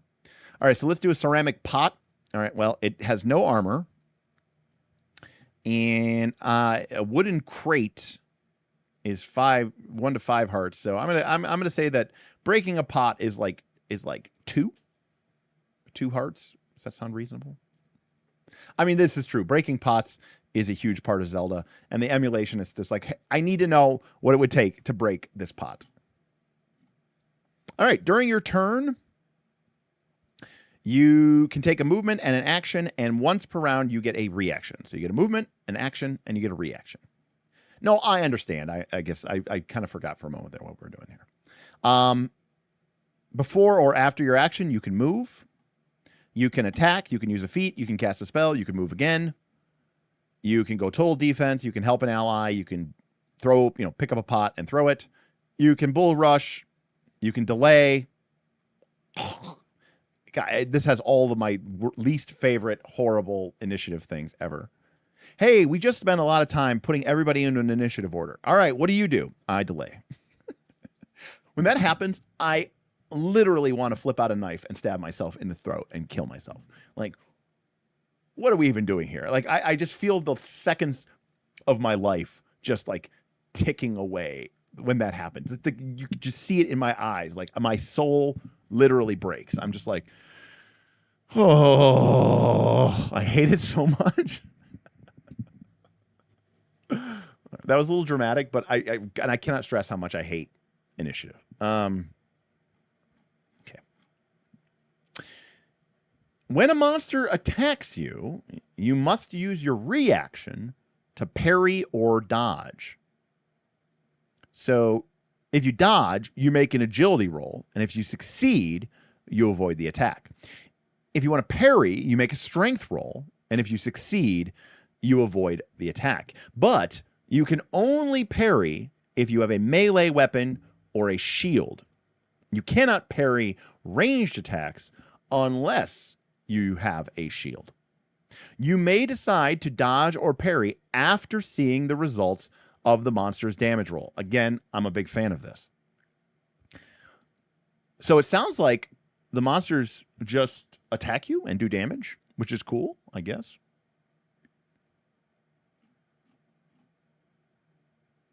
We got some free actions. Attack. You make a strength roll or a perception roll. Some finesse weapons will allow you to make agility rolls. And then if you succeed, you deal damage. A critical hit on a roll of 1 doubles the damage. Here's our sexy tiefling horn guy. So dodge is just better than parry. Yes, dodge is better than parry. Generally speaking. You do have to have agility to be able to do it well, but yes.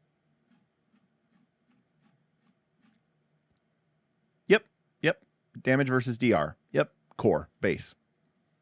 Which I love. I like that a lot. A champion's demise. Normally, champions never die during this game. When defeated, they get knocked out, and they must rely on their allies. A good rest at a comfortable inn, and the champion's back on their feet. At the beginning of a campaign, and only if all the players agree, you can decide that champions who are defeated in combat actually do die. So by default, no one dies.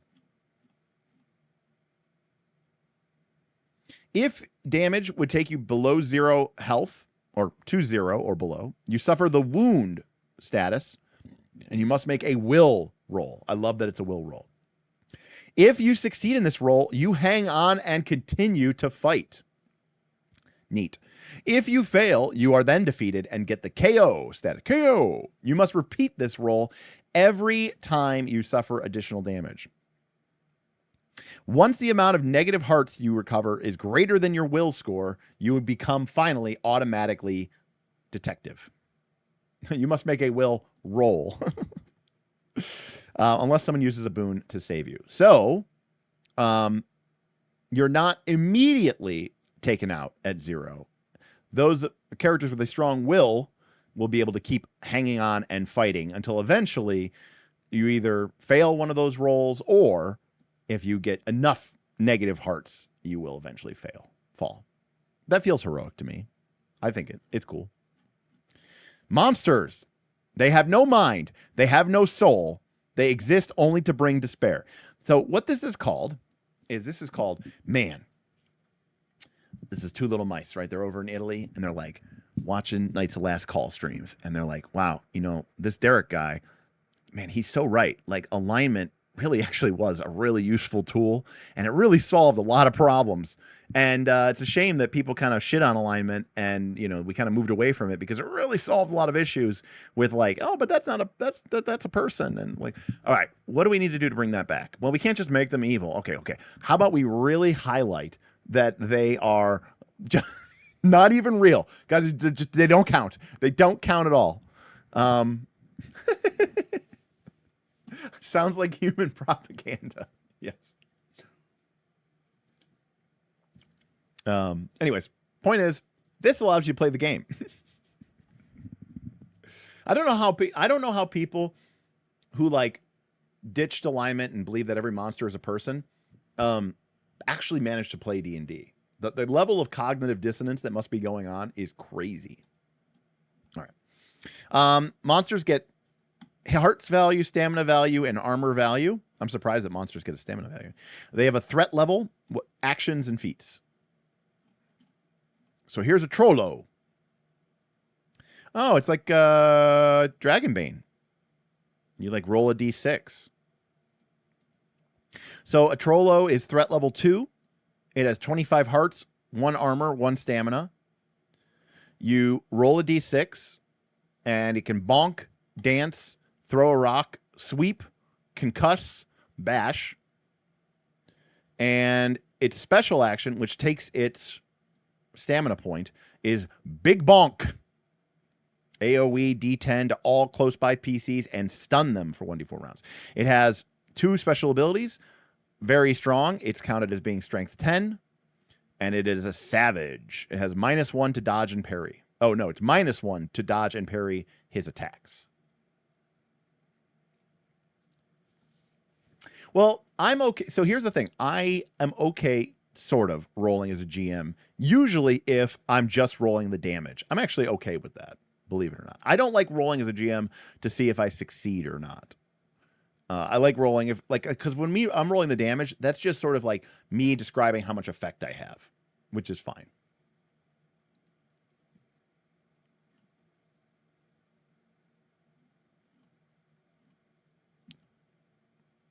Oh, threat is how many turns they can take each round. Okay. A monster's threat level, it dictates how many turns that monster can take during a single round of combat. For each of its turns, the monster must make a separate initiative roll. Why did they do this to me? Why did they do this? Why? Why are they doing this to me? Why? This is terrible. That's like the worst thing I've ever seen in my life. That looks like something that like somebody would have made in NR Season 2. All right. I just hate initiative. Bosses are so big and fearsome they could never fit onto a single card. That's why they have multiple cards. There are also elemental, blue, red, and black versions of monsters. Love it. Is that an ogre? No, it's a red ogre. Love it.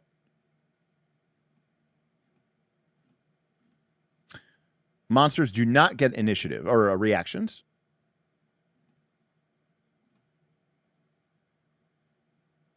During a monster's turn, the GM rolls a D4 or D6 to randomly choose an action from its action list. All monsters attacks that deal damage, or sorry, all monster actions that deal damage are called attacks.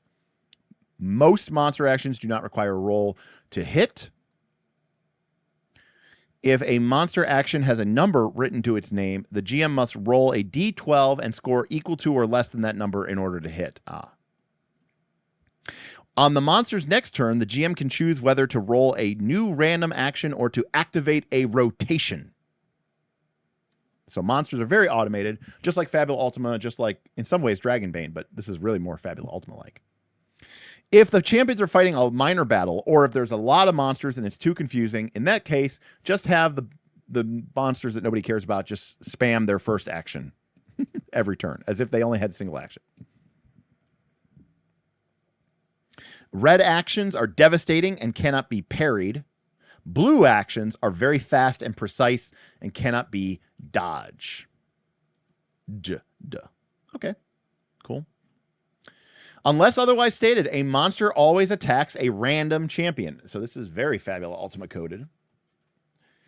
If multiple champions are within range, they can roll a random target. If there is no champion within range, the monster dashes towards the nearest champion. Monster agenda. Sometimes monsters have a mission, like patrolling a location, protecting a boss, stealing an item, or capturing a champion. These monsters may attack specific champions rather than random ones at the GM's discretion. Instead of rolling each turn to determine a monster's action, the GM can instead choose to activate a rotation. Starting from its second turn, the monster will continue to perform the next action on their list and continue in order until that rotation is broken. Groups of monsters always share the same rotation. For example, if you're fighting against a group of bogoblins, if the first bogoblin takes action 1, the next bogoblin will take action 2. Interesting. A monster's rotation breaks whenever that monster spends stamina or if a champion crits them. At the beginning of the monster's next turn, the GM rolls to randomly determine its action. Then they can choose to reactivate its rotation. So that's kind of interesting. So there's kind of an idea here. I mean, it's interesting, especially if the players see the monster card, which I assume they would or could.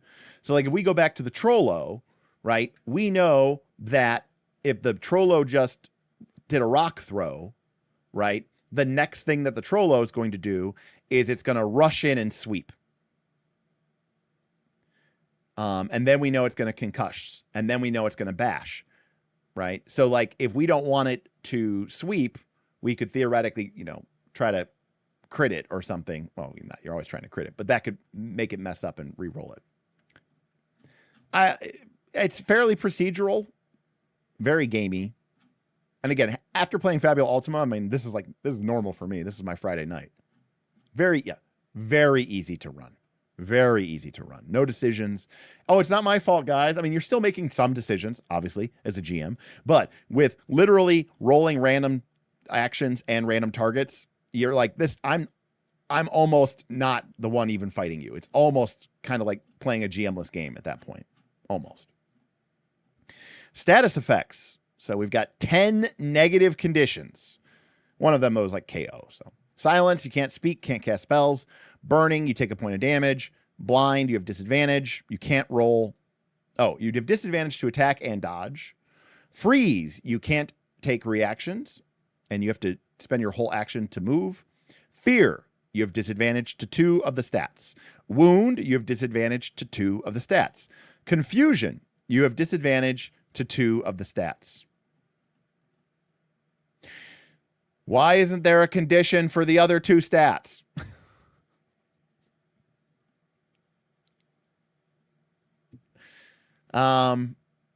Okay, so there's only one that I hate, and that's stun.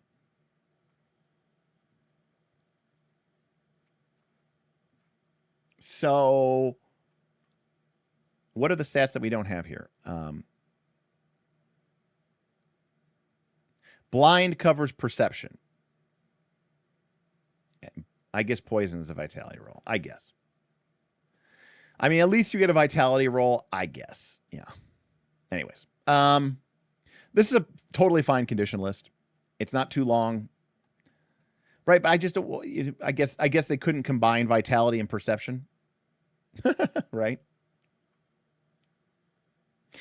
A good example of a stun rule would be a game like Pathfinder 2, which has a terrible stun rule, sort of. I should say, is in that most of the stuns in Pathfinder 2 don't actually use the stun rule in Pathfinder 2, is what I was trying to say.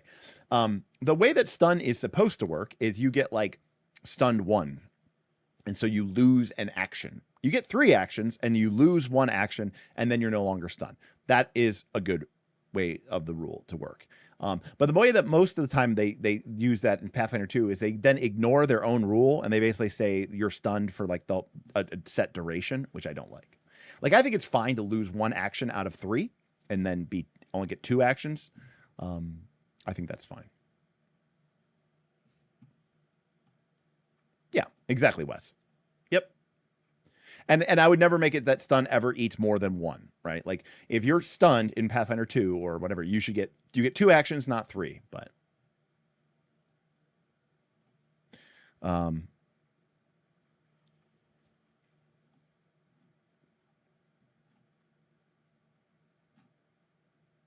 yada yada. Ooh, we got a little PBTA here, folks. After a failure, the GM can sometimes allow a champion to still succeed in exchange for suffering a status effect. For example, a champion who fails a roll to smash through a wooden door can still succeed if they are willing to take a wound as a result of this impact. Making a champion suffer a status effect is a great way to make them fail forward while also holding them accountable for their actions. And now this game is playable. Now you can be a hero. So, well done, game. Note that it's totally up to the GM, so, you know, you can just make whatever you want to have happen, but at least it comes at a cost. And by the way, this is the way Torchbearer works. In Torchbearer, after an opponent or after a PC fails a check, you, as a GM, get to either cause a twist or you can give them success with a condition. And, yeah.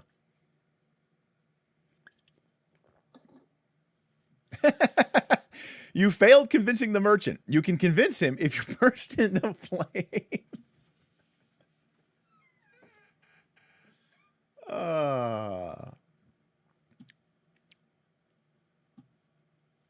Okay, I was going to say, Simon.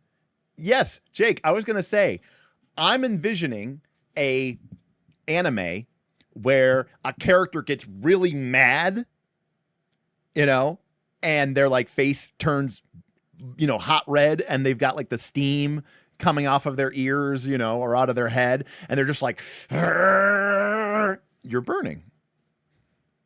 I mean, what's damage anyways? It's a abstract, made up concept, you know? Again, leave your simulationist behind. What is it? What is it? What's the quote? Leave the simulation behind. Kill it if you must. I'm trying to remember the exact line of dialogue.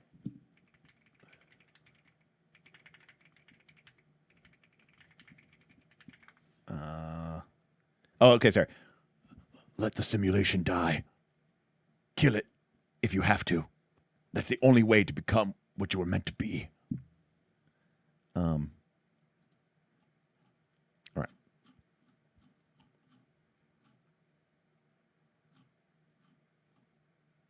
Burn could also be some very bad acid reflux. Exactly. Rest. You deserve it. Once per day, you can rest and get back all your hearts and stamina. Recharge all your spells and remove one status effect. To properly rest, you need to eat and sleep in comfort, like the home of a friend. If you don't have friends nearby, you can pay for an inn as long as you pay the right amount of zenit? I don't remember. Alternatively, you can make a camp. Short rest. Once between rests, as long as you are not exposed to direct danger, you can take a short rest to recover 1d12 and 2 things. So this is just like Dragonbane. Well, I mean, again, this is published by Free League, I guess. So Zin, thank you. This is just like the One Ring from Free League. It's just like Dragonbane from Free League, where basically you get one short rest between long rests.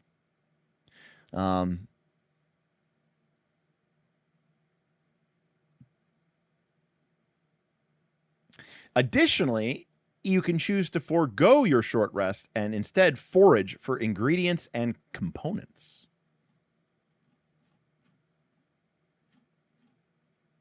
All right. Items and weapons. We need gear. We need food. We need potions. We need armor. Again, the art is banging. That art is awesome. That looks just so cool and fun. And look at that sword on the wall.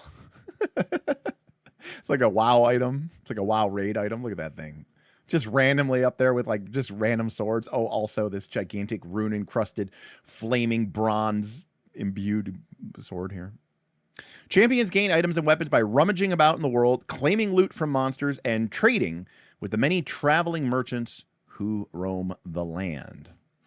All right, everybody, let's get ready to steal inventory rules. Inventory slots. You can carry a number of inventory slots equal to double your strength score. If you carry more, you become encumbered and suffer disadvantage to all rolls. 100 green Zin make 10 blue Zin, make 1 red Zin. You sell, you only get 25%. Damn, inflation's a bitch. Traveling merchants have higher prices. And here are some examples of how many slots they take and how much Zin it costs. We've got brewing to make potions, cooking set to cook food, fishing rod to fish. But of course, even in this game, we cannot escape 1974 Dungeons and Dragons. We've got flint, we've got a map, we've got a mirror, we've got paper and ink, we've got 30 feet of rope, we've got a ration, we've got a shovel, we've got a spyglass, we've got a torch, we've got a water skin. Note, the hot bath removes all status effects. Respect.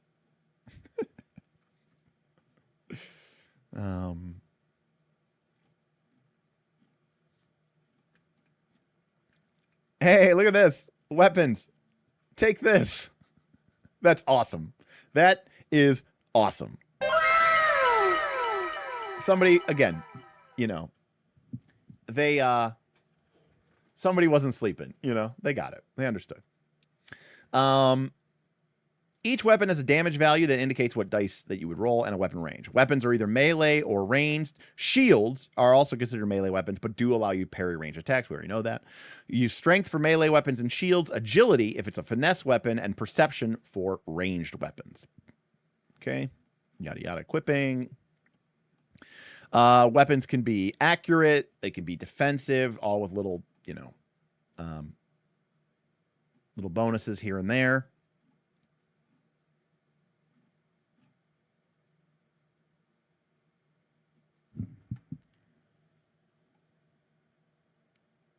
Here are some rules. You can carry up to 99 arrows in a single inventory slot. Infinite arrows. As a GM, if you don't like too much bookkeeping, you can choose to allow champions to not keep track of their arrows. Respect. You still need to keep track of any special or elemental arrows as well. So here's our debt. So we got an old dagger, a not old dagger, an old short sword, a not old short sword, an old long sword, a not old long sword.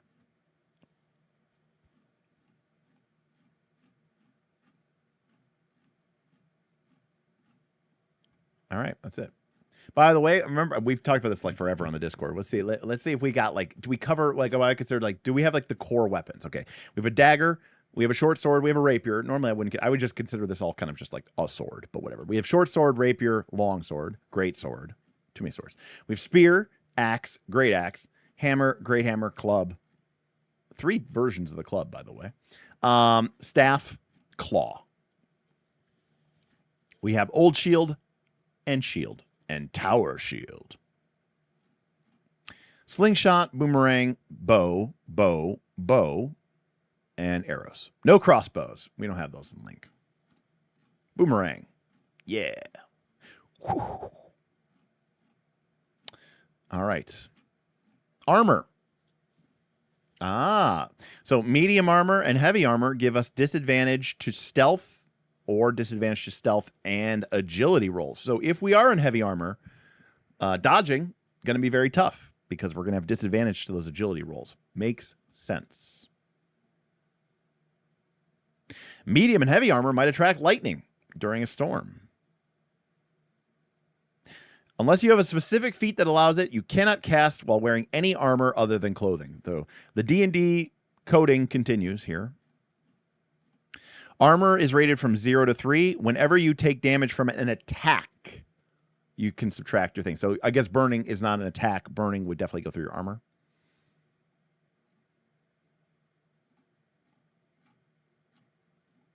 That's cool. That's a cool piece of art. The black mage as an armored warrior.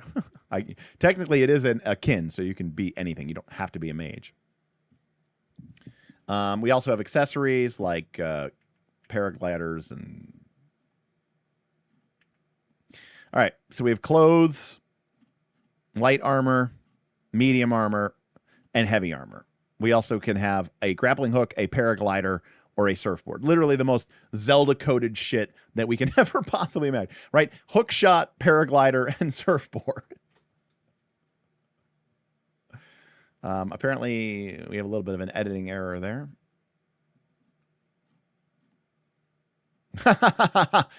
Durability is a completely optional rule that will cause your weapons to get damaged and break. This will force you to change your weapon more often. We've had very intense debates on the Knights of Last Call Patreon Discord about whether or not weapon breakage and durability, especially in the context of Breath of the Wild, is a good thing or a bad thing. Some people very much hate it, and other people very much love it. I happen to think it's great. Sounds like we need a poll.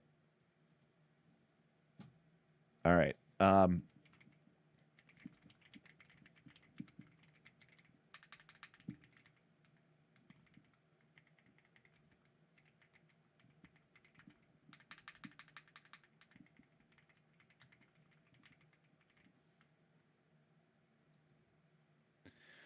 Okay, here we go. Weapon durability / breakage in the context of, like, you know,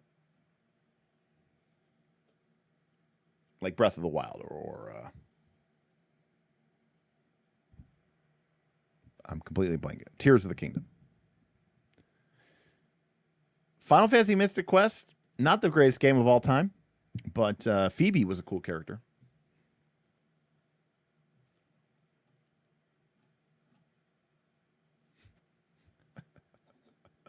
Oh no, the haters have it. Tesso, you can vote right there in Twitch. You just put a 1 or a 2 in the chat. It'll pick it up. It's all it has to. It just records your number.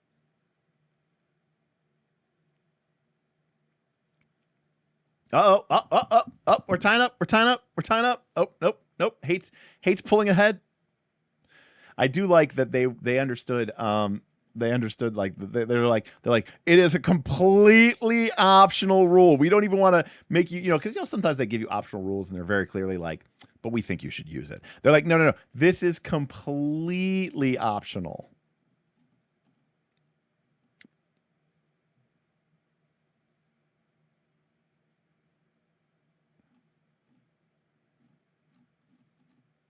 So here are all the durability rules.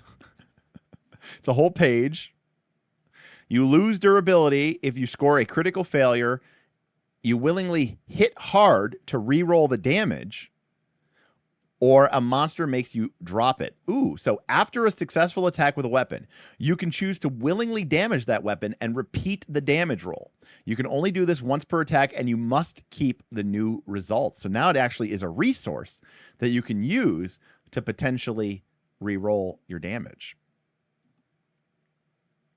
Ooh, interesting.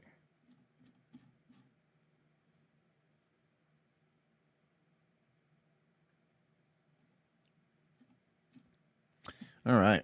Well, we are nearly tied. I'm going to leave it up for a little bit.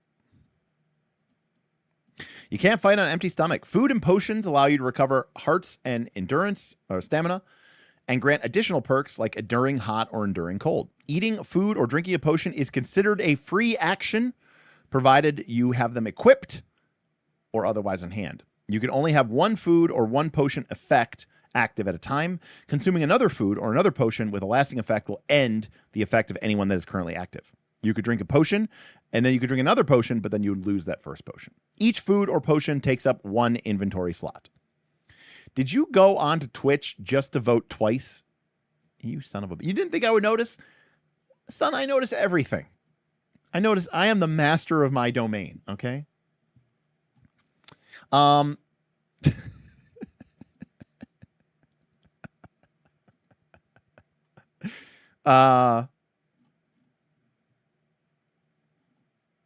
haven't voted yet, so how about that? What if I go and vote? Huh? All right, so here's a bunch of food that you can buy and have equipped. So you can make a rice ball or a stamina potion or a spicy skewer.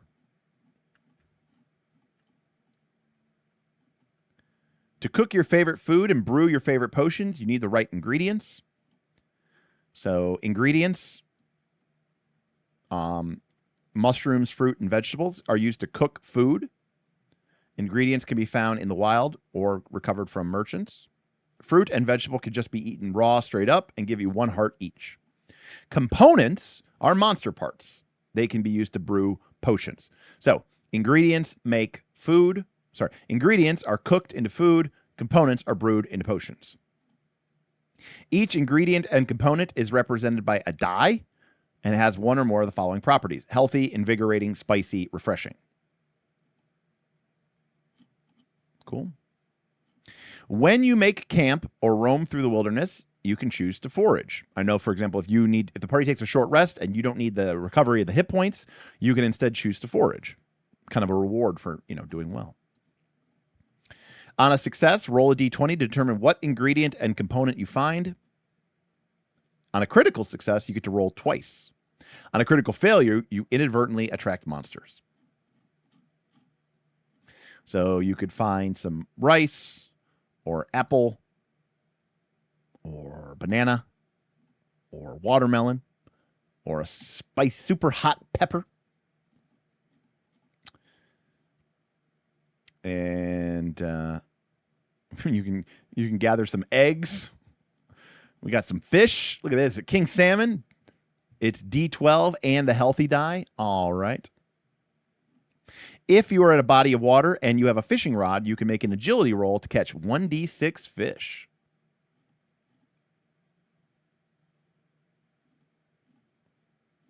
Here are some components. Man, I between this game and like Land of Eam, man, we've got some pretty cool like cooking and crafting rules. I'll tell you that. Here's our monster parts.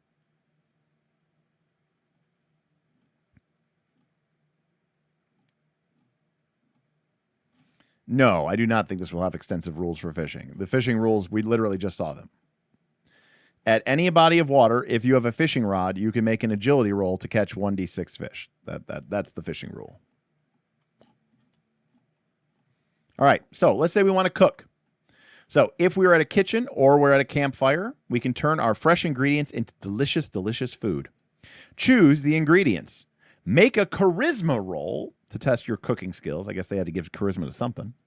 Roll on the effect table to determine the food effects, and produce 1d4 portions of food. Start by choosing a main ingredient and toss up to 5 units of that into the pan.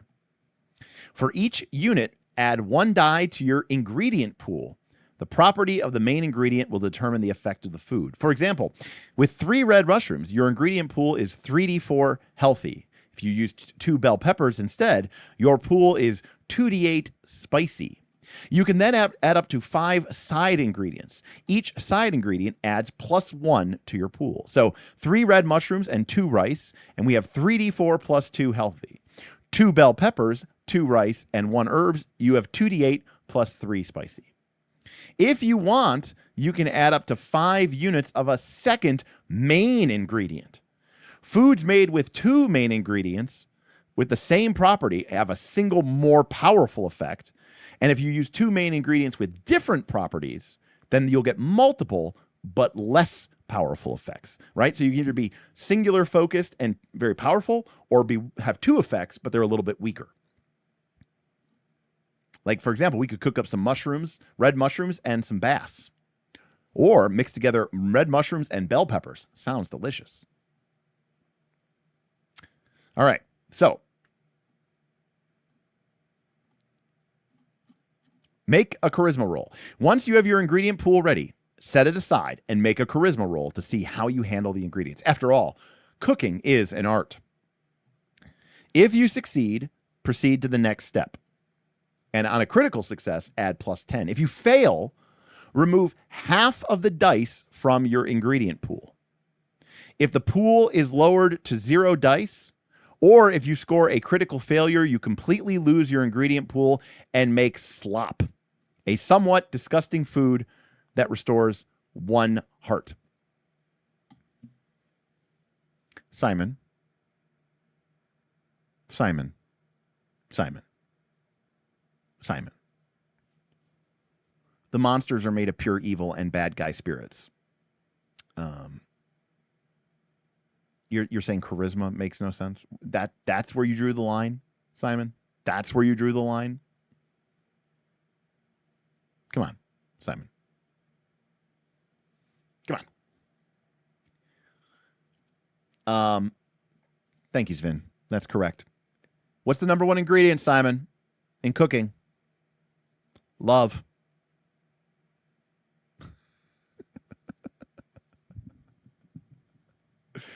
I do also love that slop restores 1 heart. That is fantastic. Roll your pool and check the result on the appropriate effect table. If your pool is spicy, roll on the spicy table. If your pool is healthy, roll on the healthy table. And if your pool has 2 properties, divide the result of your roll in half and check on both tables. The meal is served.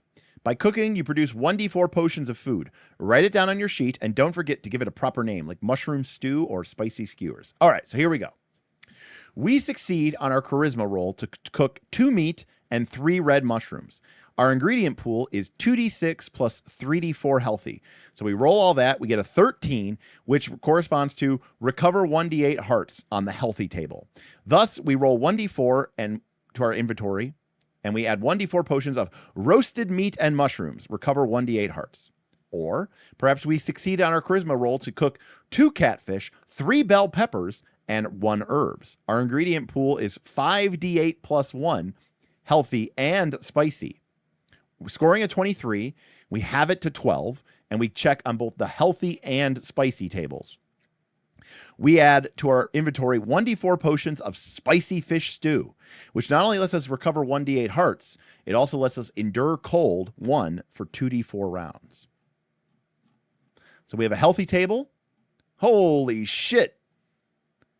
Holy shit. Look at these. This is some superfood. I wasn't expecting this. Look at this. This says remove a status effect, not KO. That means this food can recover KO. Literally a Phoenix Down food. Oh, shit. Not only does this food complete heal you, it gives you temporary hit points. Holy shit. Mega food. I don't think so, Shinobi, because I think when you, I think in this game, when you kill the monsters, they disappear into smoke, and you're not allowed to attack things that aren't monsters. Oh, this is incredibly Breath of the Wild coded. Yeah. It's true, Kim. Food in Zelda games is always OP. All right. So that was the healthy table, by the way, which makes sense, by the way, right? Healthy table, good at healing hearts and statuses. Invigorating is good at recovering our stamina. Also buffs our abilities. Look at that thing. Sick. Refreshing lets us endure hot, remove burn, and even gain fire immunity, by the way, for a whole day. Spicy lets us endure cold, remove freezing, and potentially gain resistance to ice. So those are the 4 tables. Spicy, refreshing, invigorating, and healthy.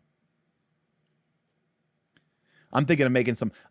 Well, I guess it would be really difficult to get to 81 on both because you do divide it by 2. But imagine you had something that was like 160, 162. You divide it in 2, you get an 81 healthy and an 81 invigorating. The mega meal, the big meal, the happy meal. Endure is a good name for DR. I agree.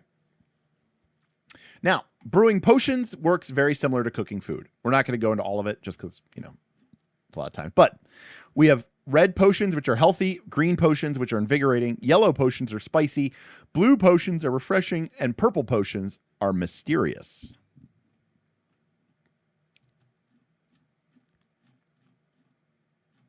In fact, there's not even that much stuff here because it literally is the same thing. So that's a little disappointing. I mean, I get it, but it's also a little disappointing. But I get it, but it's also a little disappointing. I'm like, it didn't need to be more complicated. And the only thing, yes, you do get brewing mishaps. If you get a critical failure, you get a mishap. So in food, you get a critical failure, you get slop. When you brew and get a critical failure, you get a mishap. Like your potion bursts into a firework. Or the potion bubbles over and turns into 2d4 oozes. Roll for initiative. I love that it says roll for initiative. That is so funny and so great. I actually love that. Ooh, the potion bubbles over and turns into 2d4 blue oozes. Roll for initiative. Oh, sure. Crit happens. It's one of the reasons I like D12 over D20. All right. Elements and spells. Spirits are ancient gods born out of time of legends. Each spirit embodies one of the 8 elements. Everything that exists in the lands that is marvelous or magical is a manifestation of the spirits. And here's our spellcasting waifu. Again, the full art chapter start of the art is all been pretty good.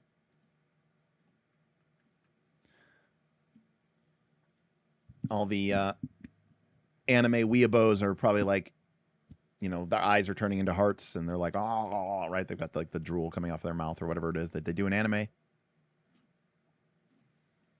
So, and you can see them in chat. Anime weebs, everybody.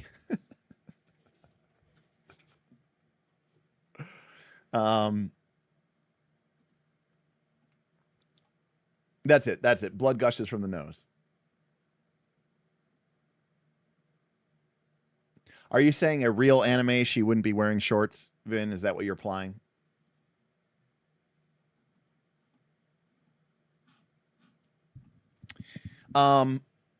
Elements. Fire beats ice, ice beats wind, wind beats earth, earth beats thunder, thunder beats water, water beats fire. And then light beats darkness, and darkness beats light. There we go. Pretty standard here. Fire beats ice. That makes sense, I guess. Ice beats wind. Yeah, I don't really get that, but okay. Wind beats earth. Sure. Earth beats thunder. Okay. Thunder beats water. Sure.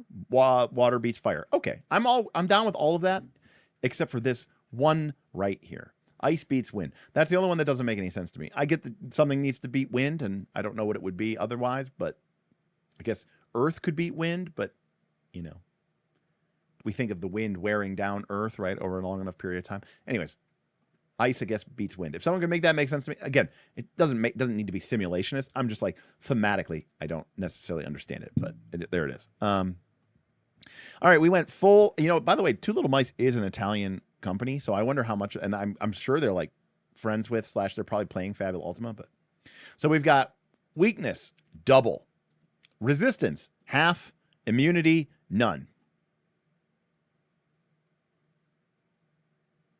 So just like Fabula Ultima. The 8 elements converge in an eternal force where they find peace and balance. Twilight, made of the dark and light signals combined, is considered the master element and is therefore strong against all elements. Every creature is considered weak against Twilight. No power in this book is capable of dealing Twilight damage, but for their legends, the GM can create custom Twilight weapons and spells in order to help the champions in their fight against the Scourge. All right. Spells. Unleash your magic. Arcane comes from the way of magic. Blessings come from the way of light. Common spells are considered both arcane and blessing. Champions who follow either can learn and cast them. So we've got generic spells, then we have arcane, and then we have blessings. Cantrips are weaker manifestations of spells that are ineffective in battle, like making a card appear or disappear. Unlike normal spells, cantrips are not regulated by the game, and they can be freely invented by champions and cast without limitation. For example, if you know Fireball or Flame Arrow, you can always produce a small flame on your fingertips. And if you know Blinding Light, you can always shed some light from your staff. If you know Invisibility, you can make a tiny item disappear. And if you know Disguise, you could change the color of your hair or eyes. Anything goes as long as you keep it small and has a low impact on the game. So basically, you have infinite prestidigitation, which I think is awesome, which is cool. As long as it's thematically tied to the spells that you have access to. Champions can learn by taking feats. Magic items and scrolls can allow you to cast spells that you do not know. Casting a spell requires an action, and you can't do it if you're silenced. You can cast each of your spells once between rests. After you cast a spell, it becomes tapped, expended, and you need to spend a stamina in order to cast it again. For example, you can cast your Fireball once for free, but you can cast it again by spending 1 point of stamina. As long as you have stamina, is it stamina or is it fatigue? Anyway, as long as you have stamina, there is no limit to the number of times that you can cast your expended spell. All of your expended spells recharge on a rest. And if you take your short rest, remember, you only get one short rest. I know there's a lot of D&D people here. You don't get infinite short rests in most Free League 2 Little Mice games. You get one short rest between long rests. And if you do take a short rest, you can recharge a single spell. If you score a nat 1 on your ability roll to cast a spell, then the spell is not expended. And if you had spent stamina to cast it, you get that back.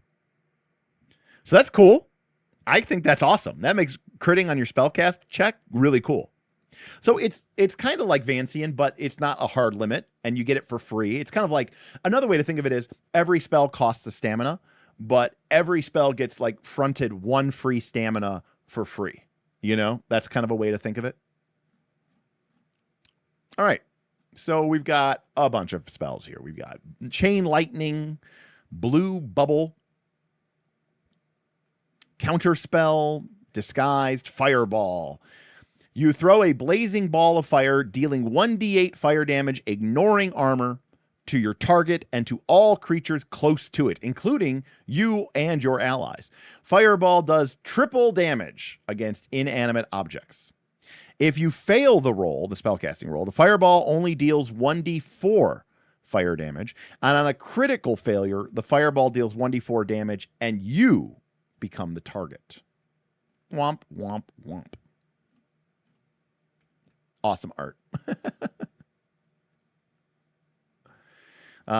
Well, Travis, then you would like Fabula Ultima. Fabula Ultima has a unified, it's called MP, and it doesn't actually stand for mana points. It stands for mind points. And every ability in the game, whether it's a martial weapon master's Blade Storm or a spellcaster's heal spell, uses MP.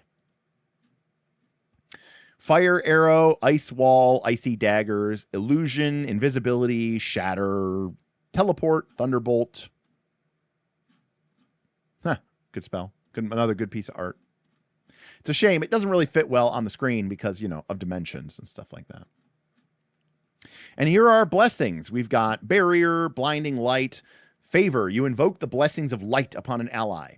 They gain advantage to all ability rolls that they make for the duration of the spell, which is 1 round.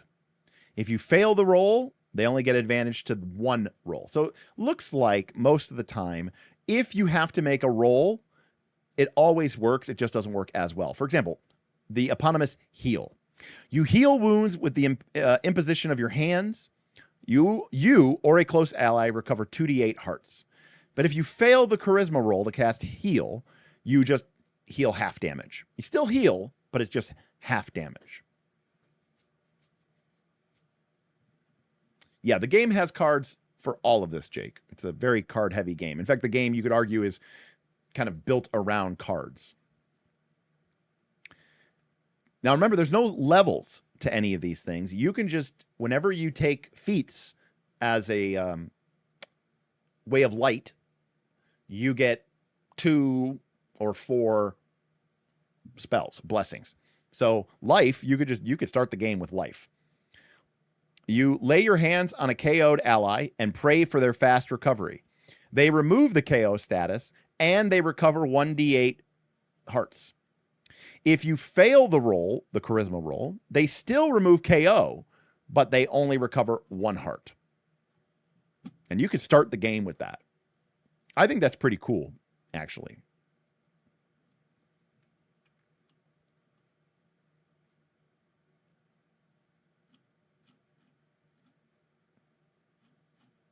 And here are our common spells. These are available to both mages and priests. Basically, we've got kind of a, fabricate, stone shape type spell, a suggestion type spell,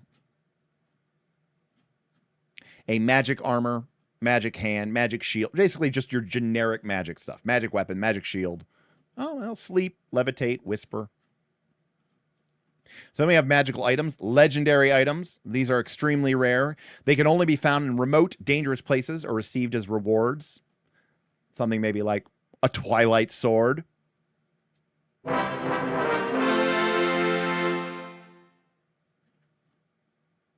It's crazy how good stuff looks when it breaks the frame, isn't it? I mean, we've all used tokens in Foundry for our Roll20 or whatever for our PF2 games or 5e games. Isn't it crazy how much cooler things look when they break the frame? I don't know why, but they just do. That blade is very short and makes me want him to be like thunder, thunder, Thundercats, ho! But anyways, it looks great. That's breaking the frame.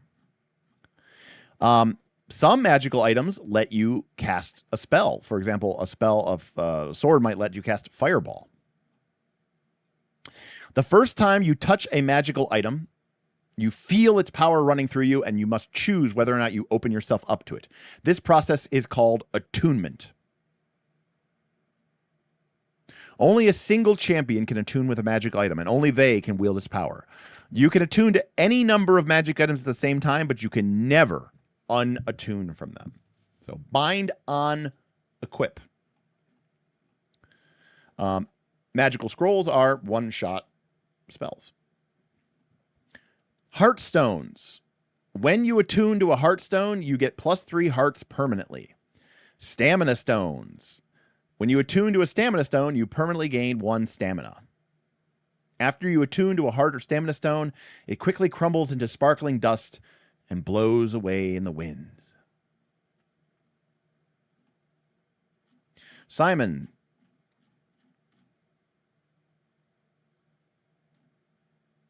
Oh, look at this.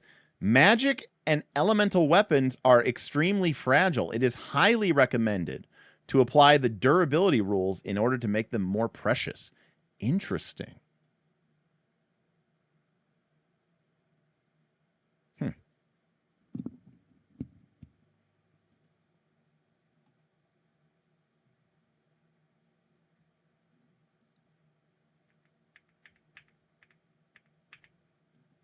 The Heartstone, the Stamina Stone, the cool flaming sword. All right. No, it said elemental and magic weapons break quickly. It did not say that about legendary. I'm assuming legendary is a different thing altogether. There were many debates, Marcus, during the crowdfunding campaign about whether they would get sued or not. Elemental weapons were forged in the ancient times by master blacksmiths who could bind the indomitable power of the elements within cold metal and humble wood. All elemental weapons have the elemental feat, followed by the name of their element, and deal +d4 elemental damage. Unlike magic items, elemental weapons do not require attunement. So those are the things that can break easily. For example, you might have thunder arrows or an elemental earth axe. Here are some examples of legendary items. Flying cape, magic shield ring. Oh, never mind. These are legendary items. They're all magic. They were saying specifically the elemental weapons are the ones that might break easily. Flam burn. Cool. Storm King. That's a cool name.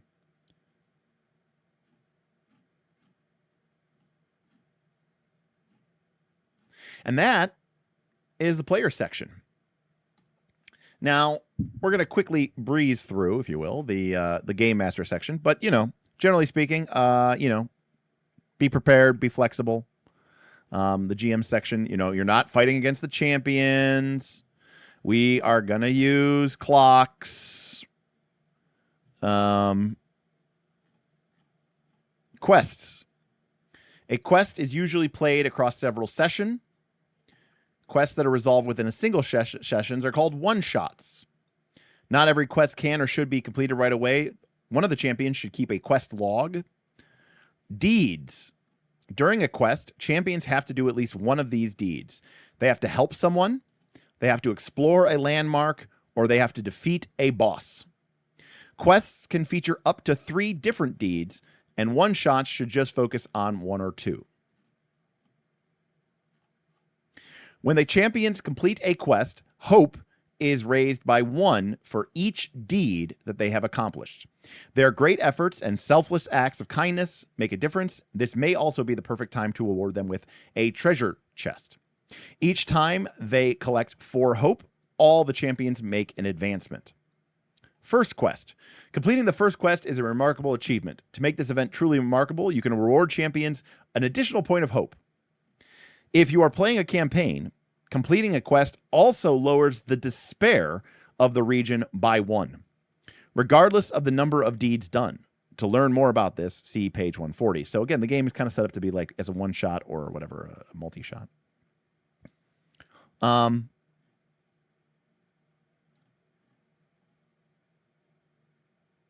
You think helping someone is pretty vague. I don't think it is. What's vague about that? If there's somebody who needs your help and you help them, then you have helped someone. And randomly chocobos. God, I love me a chocobo. Landmark. Scattered throughout the lands, there are landmarks, mysterious buildings, dangerous dungeons, and notable monuments. All right. Landmarks are extremely important during a journey as they can offer champions a horizon. Most of the time, landmarks are clearly visible from a distance, which makes them easy to reach destinations. When the champions look at the horizon and ask what they see, tickle their curiosity by describing the shape of a faraway landmark. I remember this is like literally what they did in Breath of the Wild so that you could like see stuff on the far side. A challenge. Many landmarks are dangerous and filled with quests, or traps and monsters. Others are a facade that hides the entrance to a dangerous dungeon. Exploring such locations is a deed worthy of a quest and can often lead to treasure, information, and lore. Sometimes, not all landmarks are scary. Some are beautiful cities or calm villages, giving you a safe place to stay. We've got rules about traps. Not all landmarks are immediately accessible. You might need to get the key or something, especially if you're in a campaign before you can access it. Cool. Here's a random landmark, something that we could generate by rolling some D12s. We have a monument that is partially underwater. Oh, shit, it's the water dungeon. Wouldn't be Zelda without a water dungeon. What about the rumor about this water dungeon? Well, the rumor is the area around it is unnaturally cold. Oh, but what about the secret? It's kind of cocked. Oh, I rolled it. A terrifying boss sleeps within its depths. Perfect. That's everything we need for a Zelda dungeon. Oh, who lives near this landmark? Well, we have imprisoned farmers. Oh. Okay. Sounds like they need our help, Simon. All right. Treasure chests. Bronze chests are old crates that have seen better days but have valuable goods. You can find them in monster layers or at the bottom of lakes and rivers. Silver chests are shinier and are only found in dark caves, forgotten temples. And gold chests are the rarest of all. They are usually protected by bosses or given out by rewards of kings and queens. That's right, people. We've got loot crates. When champions open a treasure chest, they roll a d12 to see what's inside. And if the chest is a large chest, they get to roll twice. A bronze chest contains 46 blue zenith. It's not zenith. Zin. And a spear and breastplate. Zin. Rupees. A silver chest contains 1d6 red rupees and a magic wand and 2 stamina potions. Our gold chest contains 2d6 red rupees and an ice dagger or flam burn. Well, considering that we're talking about a boss at the bottom of our water dungeon and it's unnaturally cold, what do you think would be appropriate for the boss? The flaming sword or the ice dagger? A sin with a Z. Yeah, Zin. We've got NPCs. A lot of them will have their own cards. We can stat them up if we need to.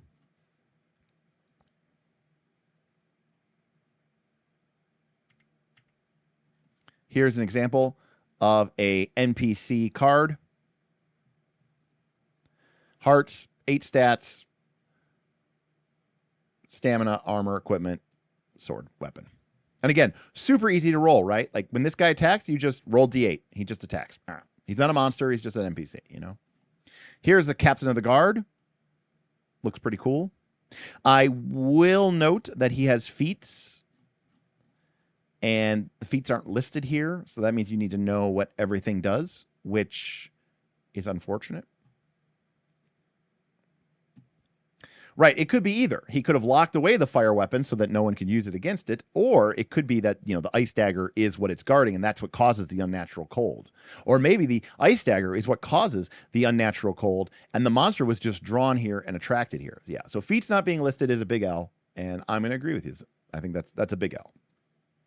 Because, you know, how are we supposed to remember what Bastion does? Now, we do remember what Bastion does. Now, to be fair, Bastion adds like, what, 3 to your base hearts? So I'm assuming that's included in here, but, you know, I don't know. Also, look, like, the kin feat depends on the kin. So if this guy was a Hume, or if this girl was a Hume or was a Pengu, right, they would have different stuff.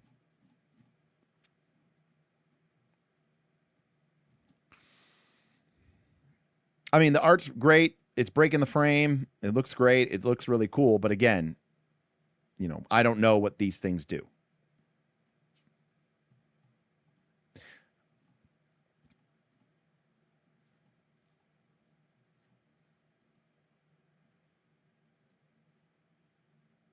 We've got Kokoros that give you quests. I don't know how they didn't get sued by Nintendo here. All right. Travel. Travel is divided into days.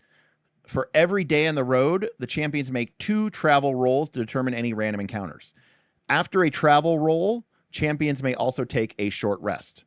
At the end of a travel day, champions have to rest at an inn or they must camp.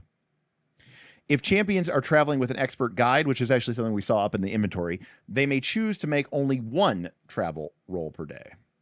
If all the champions are riding a non-encumbered mount, they can reduce the traveling days by 1/3. A champion designated to lead rolls a D12, and then the GM tracks the travel table.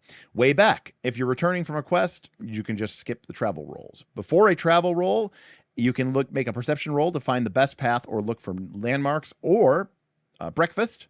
Champions can consume food or potions before making a travel roll. If they gain an effect that only lasts for a certain number of rounds, start counting from the first round of the encounter.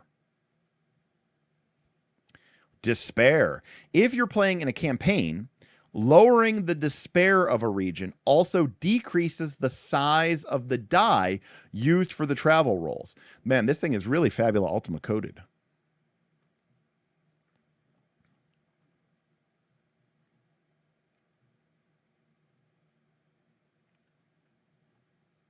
So if you roll a 1, you have safe travel. If you roll a 2, you find an old friend. If you get a 3, you are ambushed.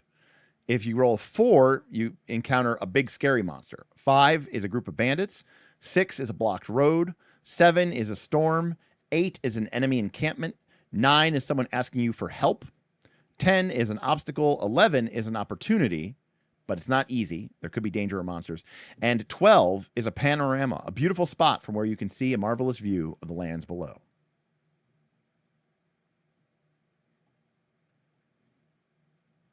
We've got some weather rule here. They can either be hot, cold, or storm. Deserts and canyons are hot 1. Snow-capped mountains are cold 1. Only the scorching heart of a desert or the highest frosty peaks are hot 2 or cold 2. Storms can be 1, 2, 3, and 4. And we have rules for storm, including getting struck by lightning. Okay. So this is where having that endure hot or endure cold. Remember, a lot of things in the game, we're talking about enduring hot and enduring cold. Now we get to see what this does. If it's hot 1, you cannot use stamina. If it's hot 2, you cannot use stamina and you suffer from burn. If it's cold 1, you become frozen or you suffer from freeze. And if it's cold 2, you suffer from freeze. And if you're already frozen, you lose 1 heart and you cannot recover hearts until they remove freeze. Believe it or not, I think these are great rules that handle like 90% of like dealing with the environment, and it deals with it really well and in a way that I think is annoying and not annoying, but like this is meaningful. A lot of times exhaustion rules are either just like, who cares? Or they're just like brutally over punishing. Like you could still adventure in a hot location, but not being able to, you know, have,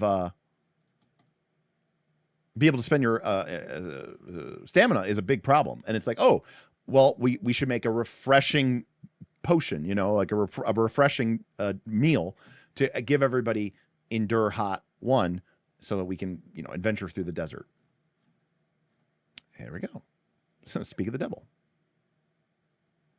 Good stuff. All right, camp. This happens when, if there's no inn to rest, you have to camp. During camp, it's a downtime scene where everyone can talk together and share their experiences of the day and make a single camp action. By the way, I should note, you make 2 travel rolls per day unless you have a guide. You only don't have an encounter on a 1. So, and if it was the first travel roll of the day, you can skip the second. So if you roll this on your first travel roll, you don't have anything for the whole day. Otherwise, there is going to be an encounter, potentially 2 every day. You know, you're going to encounter friends, ambushes, obstacles, weather, someone needing your assistance or help, perhaps an opportunity, or at least you're going to gain information. So there's going to be a lot of encounters. It's not going to be like a normal game where it's like most of the time when you're in like a hex crawl type situation, nothing happens, right?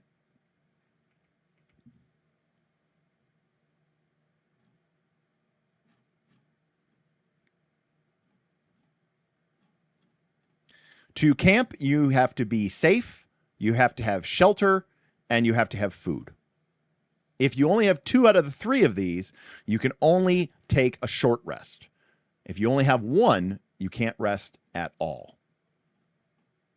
Simple, easy.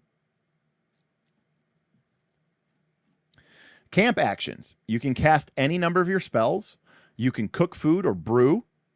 She was very Deedlit coded. I mean, not like Deedlit would never wore anything like this, but it was Deedlit coded. I got to watch Record of Lodoss War again. You can forage for ingredients and components to eventually cook and brew. You can make arrows. You can scout, making a perception roll. On a success, the GM can either reveal the position of a new landmark or reduce the number of travel rolls that you have to make the next day. You can check out for monsters, giving you advantage to a perception roll to avoid being surprised. Or you could work, like building a barricade or reading a book.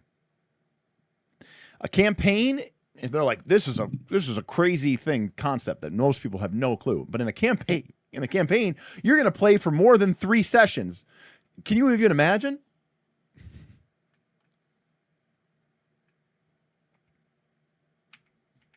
And here's our hero shot of the crew. I use this as the cover art of the book. It's what I used for the thumbnail.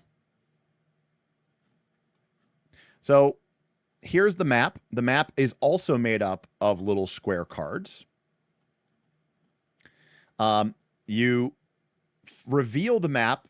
It's divided into 25 cards that you can print and play at the table. You get them in your card chest when you buy the game. One of the main purposes of the map is to give you an indication of how many travel days it would take to reach your destination. Make sure, and by the way, I think each square is a travel day.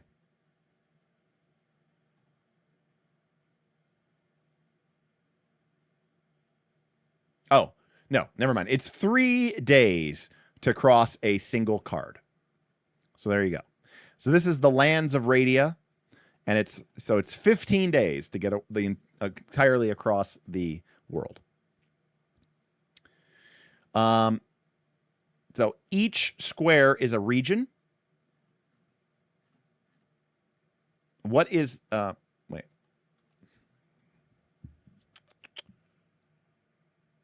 There's a good chance the champions don't know the lands, especially if they are awakened or strangers. As a GM, you can choose to reveal the map piece by piece. For this purpose, the map is divided into 25 cards. Okay. Yep, okay. Looking at your map, you can easily identify large areas that naturally stand apart, like a mountain chain, a valley, a vast forest, a desert. Each of these is a region. Once you have your regions, right, so this is like, you know, the, whatever it was called, like the Koakarian Desert or something like that. I'm trying to, Rurikarian Desert? What's it called in Zelda?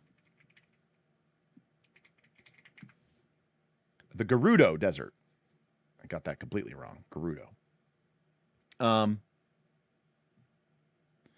So what's the weather? What are the landmarks? And how much despair does this region have, right? So we have this desert region up here in the northeast. That could be our Gerudo Desert. And then we have to set how much despair, right, this area region has. How much has the evil of the scourge affected this region? And we know that that affects the danger of that region and the and thus the travel rolls. And as we accumulate hope in that region, we will lower its despair. Ideally, you want to have at least 3 regions on your map, but no more than 10. This will keep things interesting, but also manageable. And then here is the scourge. As a GM, you have to come up with your own scourge. That will be the root of all enemy, and the last enemy the champions must defeat in order to bring complete hope to the lands. Here are 3 perfect scourges: the big bad guy, the cataclysm, or the final ancient mystery.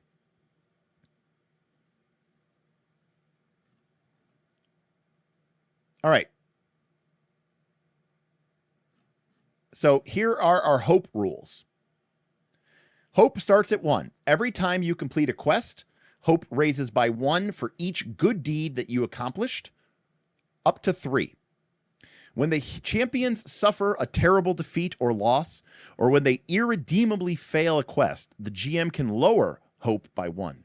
This should happen very rarely and only to mark extremely important events. Additionally, a champion can decide to sacrifice hope to gain a boon. They do not need their friend's approval to do so. Lowering hope below a multiple of 4 doesn't cause champions to lose an advancement. Similarly, though, raising hope back to a multiple of 4 doesn't grant you an additional. Okay, so at least people don't have to literally de-level. I was kind of worried about that. Despair. Unlike hope, despair is not a single value. Each region in the lands has its own level of despair that determines how bad that region is. Regions with higher despair are darker and more dangerous, plagued by monsters. Only for campaigns. We only use despair when we're playing a campaign or a legend. Before starting a campaign, assign each region a level of despair between 3 to 5. This is peaceful and not too bad. 5 is most dangerous and usually close to the scourge's lair or source of power. The despair of a region also determines how many quests the champions have to complete in order to set it free. After the champions have completed a quest in a region, that region's despair is lowered by 1. When a region's despair is lowered to 0, that place is finally free from despair. Monsters flee, and people gather to celebrate the party with the champions with a party. When a region's despair is lowered by 1, decrease the size of the die used for travel rolls.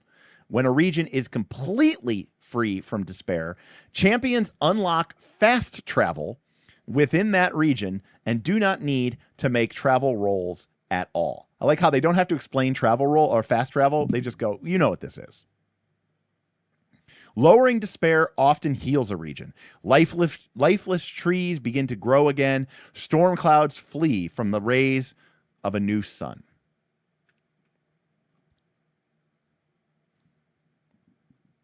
As a GM, you can use both hope and despair to trigger certain events or mark the passage of time. Maybe a certain boss will only reveal itself when a region's despair is lowered to a certain level. Or perhaps the townsfolk will only trust the champion with their deepest secret when hope reaches a certain level. Developments are great tools to make every choice and every good deed matter. You can use these developments to trigger the beginning of a final quest, one last adventure to close out the current arc or to mark the end of a campaign. Developments triggered by despair are perfect to mark a region's change. At Despair 3, a strange tower emerges from the earth. At Despair 2, monsters attack the village. At Despair 1, the village elders call you to reveal a hidden truth. And also at Despair 1, the final boss appears. And so on and so forth. When despair reaches 0, a good party deserves a dedicated session as the champions are thrown a party. This is basically an RP session where you get to just have a good time and shit talk how awesome you guys are. Could be a ball, a carnival, a ceremony, a fair, a feast, a tournament. During a party, champions receive gifts like Zin, armor, silver, and gold chests, or even rare legendary items, such as elemental weapons or heart and stamina stones. A legend is where you go all the way to the end and fight the final boss.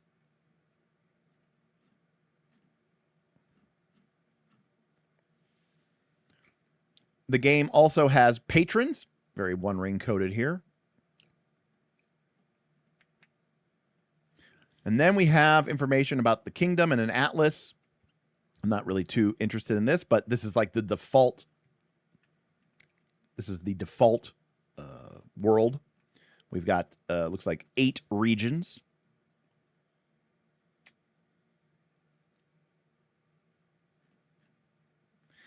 Armilia Valley, a green valley surrounded by giant mushrooms. So that must be our starting location.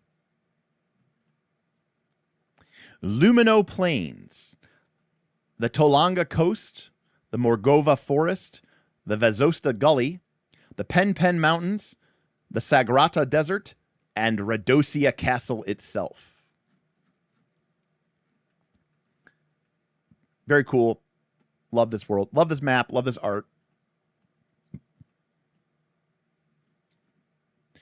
And again, this is just the baked-in campaign if you don't want to make one. And then finally, we have monster cards. We've got information about how to balance and provide loot and what monster parts drop. I'm not going to get into all of this. But here is a bogoblin. A hobgoblin. a boglin. I want to call it a boglin, but it's not a boglin. It's a goblin with bow in front of it. So is it bogoblin? Bogoblin? Bogoblin? Anyway, so this is our basic enemy. This is basically like your moblin. It's basically a moblin, right? Threat level is 1, has 9 hearts, no armor, no stamina, and we've got a basic, a basic routine here. So it's like, okay, he starts off with throwing a stone, then he's going to try to trip somebody, then he'll charge, then he'll pile up, etc., etc. Bogoblin. Here is a grim bogoblin. I absolutely love this art. I love the green cast to this art. I love the look of the weapon. I love the green eyes. The gradient on its little, tattered loincloth. This looks great. Bogoblin? I think Bogoblin. I like Bogoblin. Anyways, this is a grim bogoblin. Here is a vampire bat and a wolf four.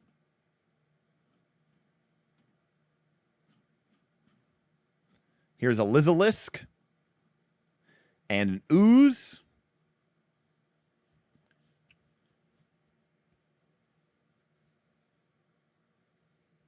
It's a fucking Zubat. Here is a Calamore and a Borkor, and a Trollo. Trollos, or Trollbogoblins. And here's a Glaciator. So here we have some threat. Though these were all threat level 1 monsters. The Borkor is threat 2. The Trollo is threat 2. The Glaciator is threat 2. Hornex. Tolero. Also note, by the way, that every, not every, but many monsters have an affiliate of elemental affiliation. Like the Vampire Bat is affiliated with Dark, which I think means it takes double damage from light. The Glaciator is affiliated with Ice. The Tolero is affiliated with water. The Hornex is affiliated with Bolt or Thunder. The Weavern is affiliated with fire. Here we are. Tartalor, a threat level 3, a one-eyed giant. Dreadvines, a Wizorb. Now that is copyright infringement. For Zelda fans, you know that the creatures are called Wizrobes. in Zelda, they're called Wizrobes, and now it's called a Wizorb. But this is a threat level 3, no armor, 3 stamina. Nasty, folks. Look at this. Abracadabra, motherfucker. That's what that should be called. If you spend a fatigue, cast any spell chosen by the GM. That's great.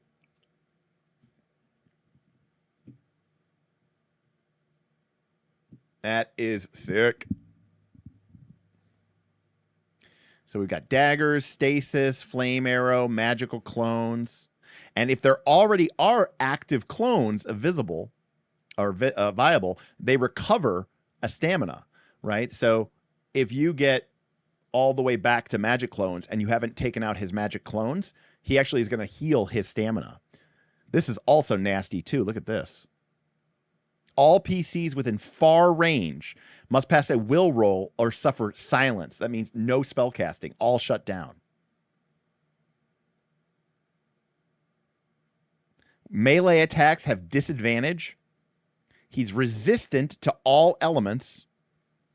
He gets to parry an attack for free once per round. But when you defeat him, he drops a magic robe. I mean, for that little stat block, you have to admit, that little stat block is doing a lot of work. You can already see, like, there's a rotation to his attack. It creates some interesting back and forth play, depending on where you start randomly on this rotation. And this thing has got, like, a lot of things that you are going to have to overcome as a group to get through it. Pretty cool. And then we have monster variants. They keep getting worse. As hope rises, the GM can deploy monster variants that are more powerful. There are 4 kinds of variants: elemental, blue, red, and black, each more dangerous than the one before. Blue bogoblins are stronger than regular bogoblins, but red bogoblins, and on the black, on the right, the terrifying black bogoblin. So blue get 3 extra hearts. They do more damage. Red get hearts and damage and armor. And black get double their hearts. Extra threat. 2 damage, 1 armor, and they can parry dodge on 1 attack per round. When hope rises to 8, blue variants start to appear. Red and black variants only join the hope at 15. Yeah, a black Wizorb is like GG. That's like such terrifying thing. Actually, I have a tangent about that. I mean, it's already 10 o'clock, but it's actually something. It's actually, if and when we ever do a Shadow Deep stream again, I do want to cover the concept of the black skeletons of Rapana Thuk, and talk about how much of an impact it made on me as a, I mean, I think I picked up Rapana Thuk in like 2000 or like 2001. when it first came out from Necromancer Games, and that had a huge impact on me in the way that I view RPGs. Hey, John, what's up, buddy? We weren't sure if you were still alive after we all heard the news about them shuttering Fate. Or maybe you didn't know about it, and I'm just telling you now, and in which case, I'm sorry. All right. And then we have bosses. Great fucking art. Multiple cards. Bosses are too large and powerful to fit on a single monster card. In fact, they have 2, maybe even 4 cards to fully represent the extent of their might. Each boss also plays by its own different rules. Or plays by different rules. Its own rules. So make sure to read all the cards and in the correct order. Boss loot. Defeating bosses often grants additional rewards. Like anything else, bosses can also be elemental, blue, red, or black. Holy shit.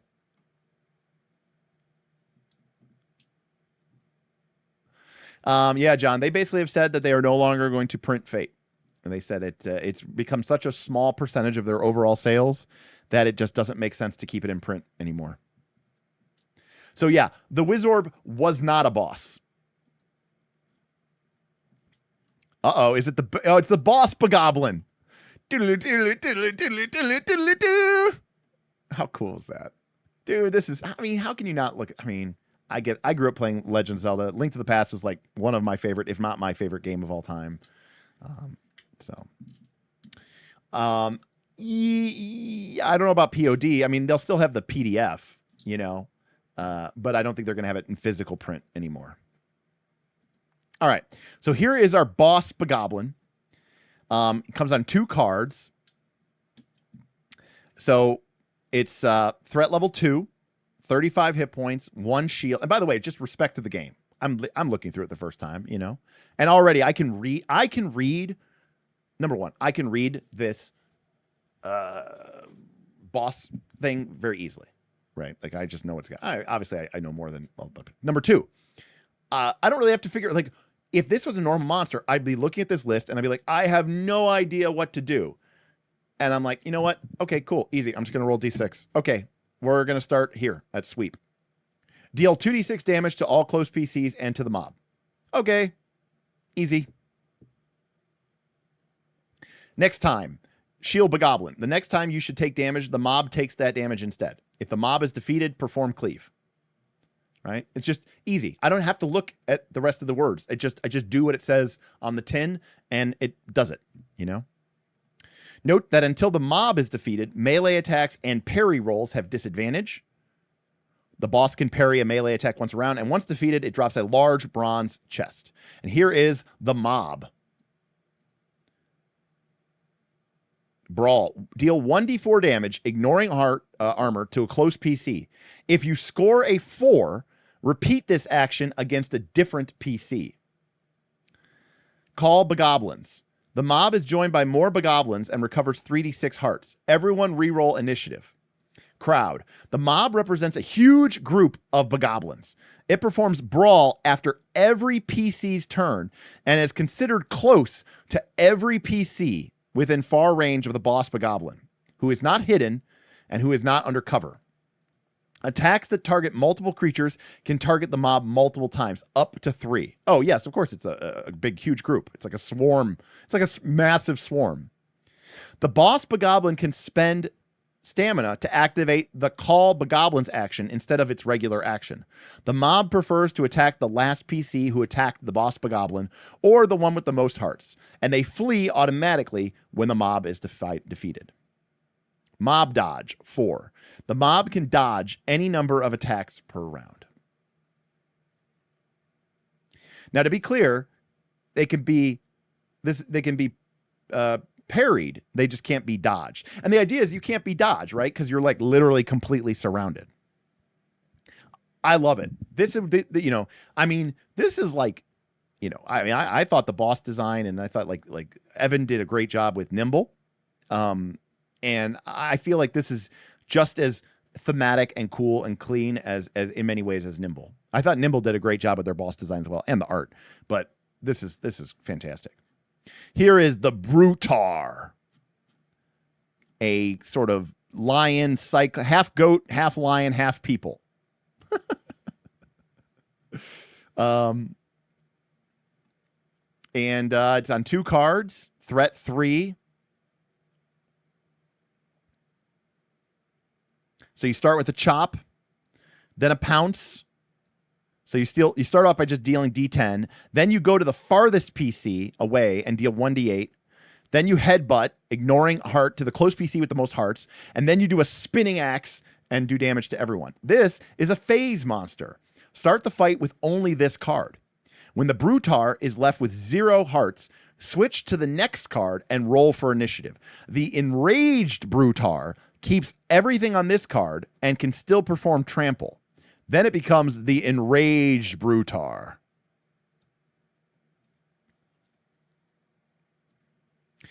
Its threat level is equal to the number of PCs, so it gets 1 action for every PC in the group. And it gets 10 hearts plus 5 hearts for every PC. I think these are awesome. Uh-oh. It's our first 4 card. We've got the Roko. It's 3-part monster. So we've got the crystal, which is like its central core, right? And then we have its right arm and its left arm. So it's a multi-part monster. Awesome.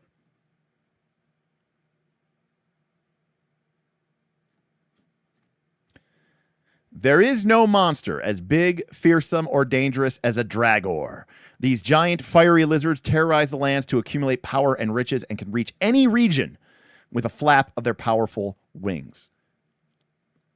I love this dragon art. I love its tail, and I love its face. And here is Dragor. At the beginning of the fight, choose whether Dragor is grounded or flying. If he's grounded, use the grounded card. If he's flying, use the flying card. Regardless of whether it's grounded or flying, Dragor can always spend stamina to activate any of the actions on its special actions card. So, Dragor. He gains 15 hearts for every PC. So 4 PCs, 75 hearts. Maximum threat. The Dragor doesn't roll for initiative. It always takes the first turn of combat, and it always takes a turn after every PC. Colossal. He cannot be knocked prone and destroys any obstacle or cover with ease. Legendary. For purposes of opposed rolls, all of his ability scores are treated as being 10. Treasure. Once defeated, he always drops a large bronze chest, a large silver chest, and a large fucking gold chest. As a special action, he has a dodge defeater. He has a armor defeater. He has a breath weapon. And he has molten scales. Metropolis took $5. They really said we're just gonna make Breath of the Wild in paper form and knocked it out of the park. Down to cooking. We'll pick this up for my 7-year-old. Again, I forgot that I did that. Thank you, Dr. Metropolis. Navi kind of screamed over here. They really just said, we're going to make Breath of the Wild in large paper form, or Breath of the Wild in paper form, and knocked it out of the park, even down to the cooking. We'll be picking this up for my 7-year-old. Yeah, I mean, I think again, they didn't get sued, so that was the win. By the way, that sound effect comes from there's a 10-hour YouTube video of just that. It's just 10 hours of Navi doing that over and over and over again. Dragor Fury. The Dragor can only perform Inferno and Molten Scales after it's lost half of its hit points. So, again, tension builders. One of the things that sucks about D&D, in some ways, we always talk about the buildup, right? We always talk about how combats start at their highest point of tension and only go down from there. What it should do is build to a tension point and then be at its highest point of tension, say at round 3 or round 4, and then quickly resolve and go to 0. If the dragon can use its most powerful attack, its breath weapon, at the very first turn of the game, it's going to. And that is weirdly, you want to build up to that tension. You want your you want the PCs to be feeling good because they're knocking the creature down in hearts, but also terrified because he's going to start dropping infernos, right? Once you get to half hit points. So when he's grounded, he has a bite attack, a mighty roar, and again, just like Dragonbane or Forbidden Lands, I love that we get, you know, it's like, it's not just pure damage. It's not just pure DPS. It's like he bites at a single creature. Notice the one is always kind of starts off small, right? It starts off loose, right? Just a single bite, single PC. Then he goes into the mighty roar, and it becomes suddenly a fear attack, right? They have to pass will rolls, or they suffer fear, confusion, and get knocked prone. Multiple status effects getting laid out across the group. Then a fire attack. Then he starts flying. So he goes to flying mode. And then you flip over to flying mode. Note, let's say we go into flying mode, and I roll a d6, and I get a 2. So then while flying, he drops his smoke breath, potentially blinding everybody. Then he drops a hail of fire, and then he swoops down, does damage, knocks them prone, and then becomes grounded. So he's literally changing forms and shapes. Here, Quake also immediately grounds him. He's up in the air, and then he lands in a massive AoE Quake. You cannot parry this attack. And this is just an element. You could make this Black Dragor. Absolutely. Note that while flying, melee attacks against it have disadvantage. Not can't be, you know, not can't be attacked, not get fucked. You should have used a bow. I love that. Does it make sense simulationistly? No, but also yes, because your characters are cool and anime-like and Zelda-like, and the monster has to swing. You know, it's like when the monster swings by and you have to go and hit it as it flies by. Also, if you get a critical hit, it immediately becomes grounded. On the other hand, when it's grounded, it's really difficult to parry it, and it's even difficult to dodge it. And if it suffers a critical hit, he says, fuck that, I'm out. And he starts flying. So, you know, one of the things that's cool about RPGs and mechanics is when your actions can change things, when they can influence things.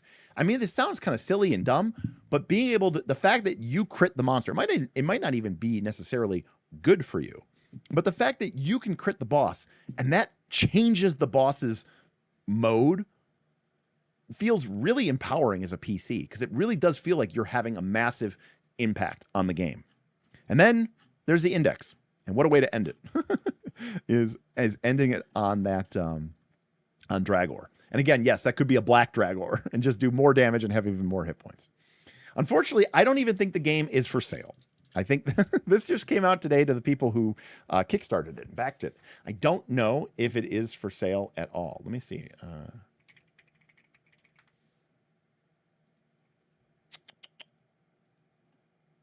You can pre-order. That's it. So there's no KLC affiliate link, of course. But, I mean, what's there to say? I mean, this just looks fun, awesome, cool, flavorful, simple. It's a simple game, folks. It's a simple game. You know, this is not some, you know, incredibly complex, you know, it's not trying to be some incredibly complex game with, you know, a ton of really intricate tactical reasonings. Very kid friendly, very Zelda coded, very great for kids and RPGs. I mean, the character sheet is very fun. It's flavorful. It's simple. It's easy. You know, the cards come with items. The monsters come as monster cards. You know, when you get the full, you know, you can either print and play, or you just get these monster cards. And, you know, being able to put these down on the, you know, on the table with your kids or whatever. It's easy. It's fun. It's simple.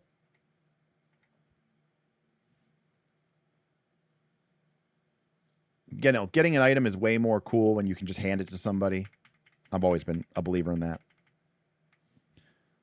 So, it seems pretty cool. And, you know, I mean, when we go back to the core rule book, right? When we go back to callings, sorry, ways, right? We've got Way of Blade.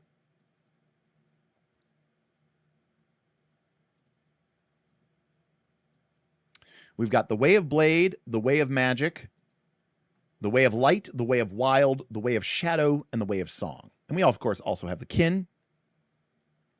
But I'm curious, for my people here, what way would you choose?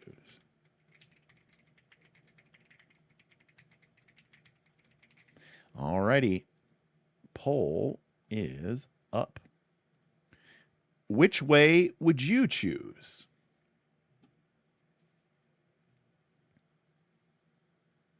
Blade Magic, Light, Wild, and Song.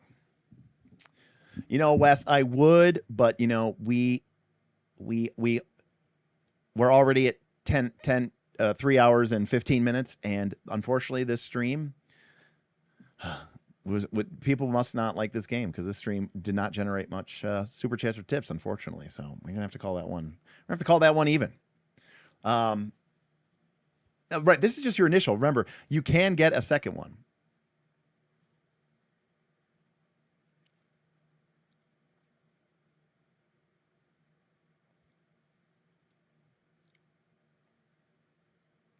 Oh, wow. We got a lot of magic lovers here in the group, huh?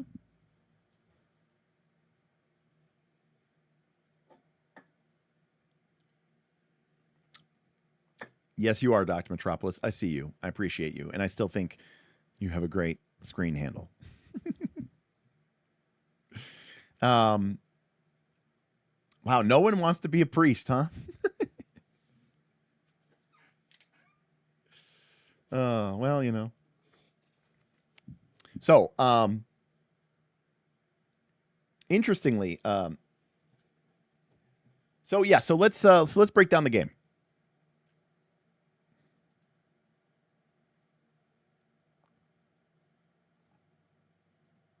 Okay. So, Twilight Sword.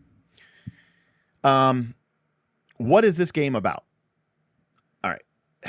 I feel like this game is about three things. One, it's about creating a Zelda-like experience. A little bit of dash of Final Fantasy, a little bit of dash of Dragon Quest, a little bit of dash of anime, but it's really about creating a Zelda-type experience.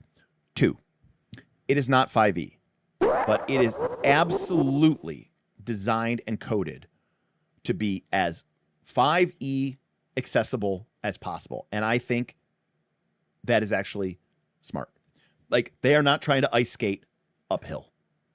You know, I get it. We all hate 5e, even though I don't hate 5e, but we get it. You know, everyone wants to, but there's a point where you go, are you just trying to just be different? Like, are you trying to make your game obtuse just so you can stick up your middle finger to 5e? The fact of the matter is most people have played 5th edition D&D. By making your game, now they could have just made it 5e D&D. They didn't. But they also understand that D&D is the lingua franca that we use. It is the Rosetta Stone. Okay? So why not lean into some of those elements? Now, I'll be completely honest with you. They leaned a little bit too far with things like initiative. And, you know, it's a D12 system. It's not a D20, roll high. It's not a modifier system. There's no skills, for God's sakes. But my point is, it is different. But my point is, it's just similar enough that when 5e people are confronted with this, instead of running away back to D&D Beyond, they're going to go, oh, okay, yeah, it's just like it's just like race, class, got a feat, cool, got it. Oh, like multi-class, cool, got it, you know? Believe it or not, lubricating those frictional points is so important to making sure that people, you know, will get onto this and play onto this. Wes, thank you for your donation, Wes. I appreciate you supporting First Looks, and it means a lot to me. Thank you so much for that. For my edification, thank you, Testy Trekkie. I appreciate you as well. I was actually kind of joking. I wasn't trying to be. I was actually really not trying to. I'm sorry. I apologize.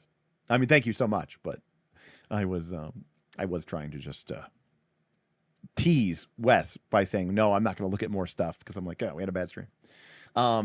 But I appreciate both of you so much. It does help a lot.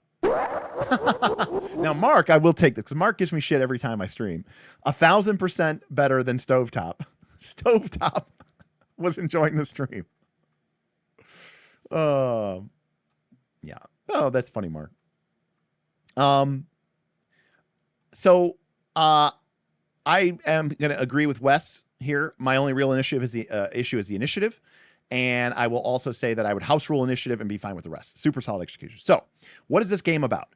This game is about adventuring on, going across the world map, going in quests, going into dungeons, beating boss monsters, getting hope, helping the NPCs, defeating boss monsters, and leveling up. And you do that through hope and despair. So the game absolutely is about its core premise. Now, how do you do that? Well, in my opinion, it does it kind of well because I don't want a grindy, super hyper tactical grid-based Zelda type game. It's theater of the mind. The GM doesn't roll to attack. They just roll their damage. The players can choose to dodge attacks, but they don't have to. I actually love that system. In fact, my dice pool system originally was born out of this idea that as a GM, I don't mind rolling the damage rolls. And then I like the idea that the players would have like a resource pool of reactions that they could use to target the different damage die and cancel them out of the pool. Like I feel like that feels very empowering. Along with a damage reduction system. So like, for example, if I'm wearing heavy armor, I can just ignore any dice that is a 3 or less. That was always my original idea, but by the way, this is a tangent, but my idea was that armor wouldn't actually subtract 3 damage per attack.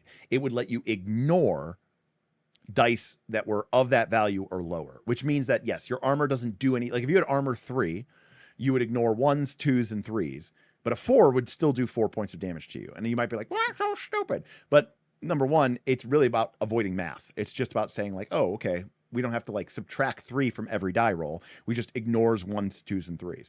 Number two, I like the idea that if the damage is that high, if it's higher than your damage, it penetrated through your armor. So your armor didn't do anything because it did penetrate you. Anyways.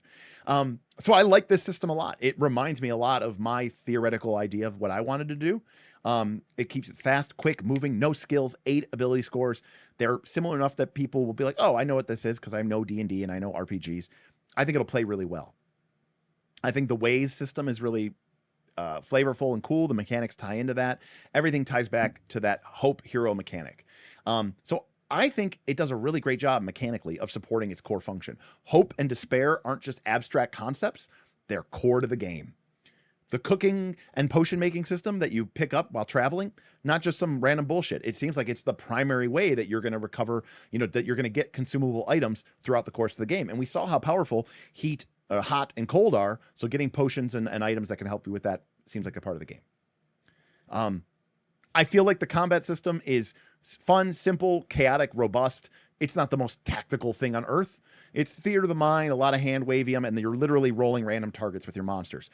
But that's okay because it's going to create this really fun, almost, kind of gamey experience. And I think that's okay too because it's trying to emulate a video game. So the reward system, you get hope by doing the thing that the game wants you to do, which is literally to restore hope. That's how you beat the game. That's how you level up. It is perfect in that respect. So 10 out of 10. The emulation is from the art to, in fact, you might argue it's too high. It is absolutely too high. Now, Osli gave us a vomit for cooking with charisma. You know what? I love it. Especially in this game, cooking with love. It's an art form and you're cooking with love. I love it. I love it. Who gives a shit? That's what I said. Boone, 10 out of 10, Osli as well. That is a powerful meta mechanic that is not going to let you down. It is the complete opposite of a hero point, which usually, in my experience, does anything but make you feel like a hero. Which is, again, great. The leveling system seems really, really powerful and plentiful. Okay. Does it mega game? Yeah, probably. Hope would be a universal resource. We have gotten to the point where when we play our games now, hope, everyone levels the same anyways in most of our mega games. So everyone will just be working to restore hope. going to regions, working together. Now you'd have to scale up the hope level. You know, it couldn't be 4 because then everyone would be, you know, 72nd level or whatever by the end of the thing. But it also doesn't super scale, which is important. One of the problems we have with mega games in a traditional 1 to 20 game is level 20 characters can't play with level 1 characters. So that's really cool because you could play for a while, even if you did have some sort of difference of hope. People wouldn't have that issue, so that's cool. So I do think it could make a game. And lastly, does it deed? I'm gonna say no, because you could tie the advancements to deeds, but the whole point of the game is that you're trying to increase hope to advance. So, you know, I think that we kind of want to keep it tied to that. You could, though. You could just put hope. You know, the advancements could be tied to deeds. Like, you know, we could, you know, you could have a deed for Bastion here. You could have a deed for Bastion. You could have a deed for Cleave. You could have a deed for Counterattack. You could do that. Do that, but I think so. It could deed. I just don't know that I would. And yeah, Despair is very similar of what I talked about for Wilderfeast, Simon. Exactly, tying it to the regions, except it was called Harmony in Wilderfeast. You could do hope for stat increases for the training. Yeah. There's ways to make it work. There's definitely ways to make it work. I'm just saying I don't hate, because the hope gain is already kind of diegetic, right? In a way, you know, you are literally, you gain hope equal to the number of deeds that you did. You know what I mean? So it's kind of, it feels kind of more baked in than that. So I don't know. I think they knocked this game out of the park. I think it's great. I think the bosses seem fun. The art seems great. I absolutely want to play this in person with all the little fun cards. You know, and maybe little red heart gems or something, you know, for my hearts. That would be definitely the way I would want to do it. Did the Kickstarter come with like little gems?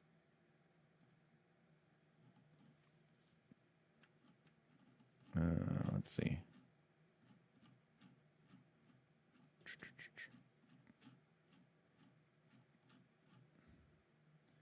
You would think that they would have something for this, but they don't. Oh, here we go. A Twilight Champion for 210 euros. Let's take a look here. Hold on. This is what the people are getting. Not.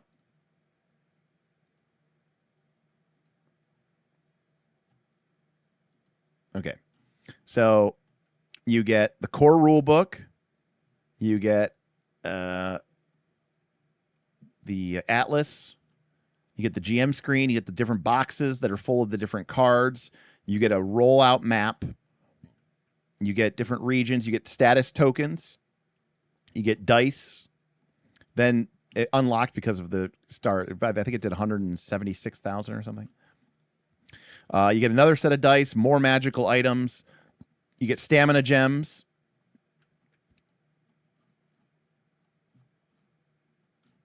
I don't see heart gems. I see stamina gems. I don't see heart gems. Oh, no. No heart gems. You get 20 stamina gems, but no heart gems. Oh, no. I mean, maybe hearts are too high. That's okay. It's not the end of the world. I have other games that I can steal from. Or I have my 3D printer. I'll just use those. Yeah, it just looks like it's just for stamina. That's okay, but I have my 3D printer. I've got my red PLA. We'll be fine. By the way, Light did get one group vote, so there's it. So overwhelmingly, people would choose Magic and Wild. Pretty cool. Game looks great. Looks fun. Looks cool. Seems great for kids. Seems great for people who loved the video games, and this is a untouched sort of area. A lot of people love Zelda, and yeah, I think this is really cool. And look, I mean, not for nothing, we covered everything in the game. So in 3 hours, we covered the 200 pages of the game, and you know, we went into detail on pretty much everything. We didn't literally cover every single feat advancement, but, you know, I feel like we kind of covered most of the stuff in the game, you know. Wizards and Druids remain the favorites. I blame 5e. Well, to be fair, the Wild is more of a ranger, so you're more of a wizard ranger. So that is our first look at Twilight Sword, a blatant and disgusting ripoff of Legend of Zelda, but done very tastefully and done with respect for the material, with fucking great art. Man, the Europeans are just crushing us. You know, Free League puts out great products with great art, but man, the Italians are just crushing it. Two Little Mice is just amazing. Wes says there's definitely Heart of Gems because I got it. All right, I didn't see it on their Kickstarter page, but yes, to be clear, the other thing about this game, now we did see that it did have success with a condition, which is fine. So that was like the one bit of like little narrative element that we saw. But for the most part, this game is pretty trad coded. It doesn't have partial success, success with a complication, success with failure. It's not going to have, even the initiative is just initiative. There's a lot of people who are going to have a hard time always with games like Fabula Ultima or Daggerheart that would absolutely play for this. I think this game is way more likely to get a very like 5e or die type group to play this than you would get them to play Fabula Ultima or Daggerheart or whatever else, or Stone Top for sure. Just because I feel like they're going to get the IP, they're going to get the resonance, IP meaning the intellectual property. And yes, this could be a bridging game. Correct. But, you know, Fabula Ultima, right, has these Fabula points that you can spend to alter the story. And it introduces a lot of narrative control that, you know, people may not feel very comfortable with. As far as I could tell, well, we looked through every page in the book, this game doesn't do that. So it is still traditional in that sense. There's no like, oh, I'm a player, I'm going to make up something convenient. Is this narrative at all? Yes. The only thing that we saw, well, okay, remember, narrative mechanics mean mechanics that exist so that the heroes act like they're in a story or like what's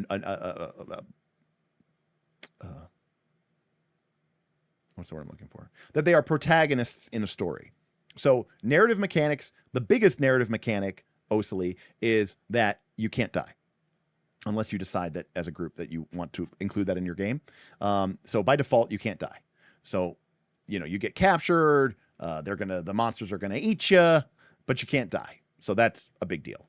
Number two, Boon. Boon is very much a meta resource that allows you to have big damn hero moment, and that is 100% what that is for, you know. And then we also saw success on a failure, right?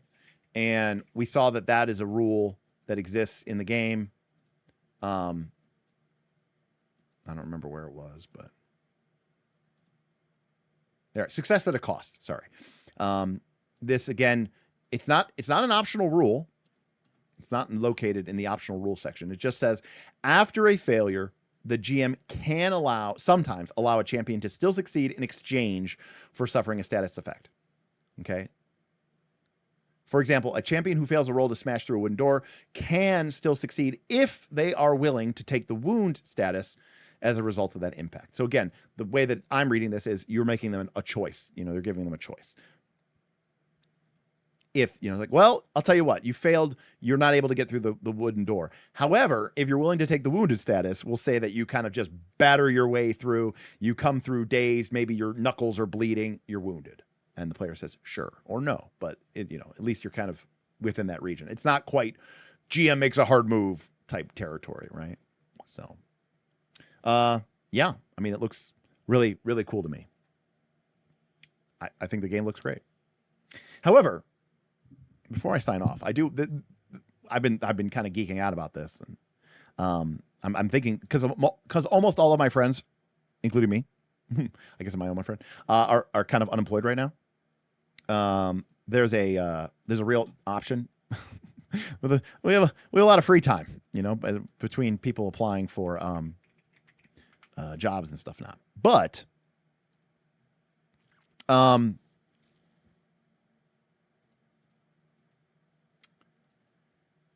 there is a new EverQuest game coming out. Oh, letter grade?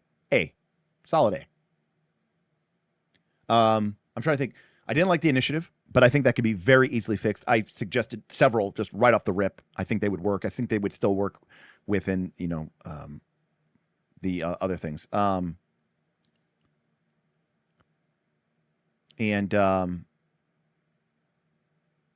Like initiative, that's like the one. And again, I think that would work. I think that would integrate into the game really well. I really like using like the,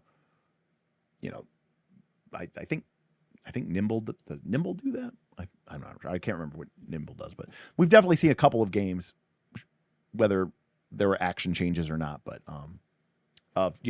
if you make the check, you go first, then the monsters go, then the slow players go. And then, as far as I could tell, you didn't see a monster that had more than 3 threat, I don't think. So what you could do is, if a monster has 2 threat, you basically have, right, the players who beat the initiative go first, then the monsters go, right? Then the slow players go, the ones who failed. And then, if a monster has 2 threat, they go last. And then if a monster has 3 threat, right, they go first. Then the players who beat the agility check go. Then the monsters go again. Then the slow players go. And then the monsters go again. And that way you've dealt with threat 1, threat 2, and threat 3 monsters all within the same system. Basically, you have a monster slot before the fast players, then the monster slot, then the slow players, and then a monster slot. And then the only other monsters that we saw that really exist are monsters that basically go after every player's turn anyways. So that kind of destroys that action economy anyways. In fact, they don't even roll initiative, Yeah, that'd be cool. I mean, the cat system is not really a system. I mean, it's 8 attributes, D12 roll under. I guess that's a system. I think that's just Dragonbane with a D12 instead of a D20, but yeah, I don't really. Yeah, Shadow of the Demon Lord is close, but it's more like you get this fast action, slow action thing. So A, solid A. I think the cooking. We kind of like skip past it, but I'm gonna probably file that away for some future Wilder Feast mega game. Like the whole building up a die pool with the ingredients. That's cool. I thought that was neat. I like that system. It felt very, you guessed it, tactile, not tactical, tactile. And I think that's cool. I think that's awesome that I can imagine you're like assembling. It feels like you're when you get that resonance, when it feels like you're assembling your dish by putting your dice into the pot, there's a very powerful synergy, that occurs. Dare I say immersion, but not the kind of immersion that most people are talking about when they talk about RPGs. I'm talking about my kind of immersion, which is like putting the dice into the pool. But yeah. So yeah, that's it. So A for Twilight Sword, great job. And Two Little Mice continues to just deliver bangers. All in. So the last thing I wanted to say was just because the Waze system reminded me of this. There's a new EQ game, as an EQ1 that's coming out. It's called EverQuest Legends. And in EQ Legends, you basically are a triple gestalt character. You basically pick 3 classes, and you're all 3 classes at once. And your primary class, you can't change, but you can swap in and out of your other 2 classes, every time you play. And you kind of level them all up separately. And I'm like, this seems like the coolest thing ever. They also changed a bunch of other stuff to make the game really, really, really playable. But TLDR, Derek might be playing a lot of EverQuest in the coming months, during the day, just randomly. Game night may finally get some games, because I love EverQuest. I've always loved it. It's just kind of a pain in the butt to play. And this is now designed to really just create a very, very playable game. And I might be playing this a lot, because you can play it solo, you can play it with your friends, and then you can even have part of your character tied to, your group. Yes, old school Evercrack, correct. What games did Two Little Mice do? Well, they're most notably known for Broken Compass, now known as as Outgunned, which is definitely one of their bigger games. But they also we also covered Memento Mori on this channel. So we did first looks on Outgunned / Broken Compass when it was called Broken Compass. Memento Mori, and they have another one, but I don't remember which one. Household. Thank you, Wes.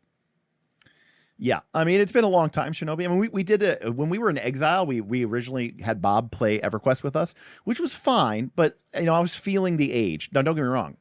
The graphics, I don't care. I actually prefer the graphics this way, but in EverQuest Legends, you don't lose experience when you die.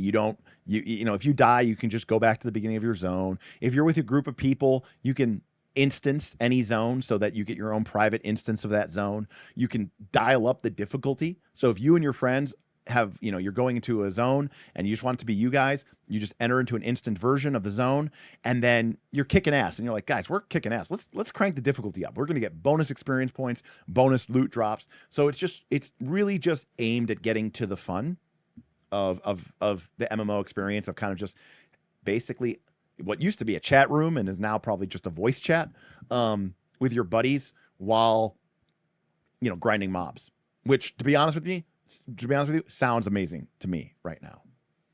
The open beta just opened, obviously, I think today or yesterday, or July 1st maybe. So the open beta is now open. I don't know when retail comes out, but but this is what I was talking about, George. Where you can just let the gods decide and just do a random die. So this would be a warrior, ranger, monk.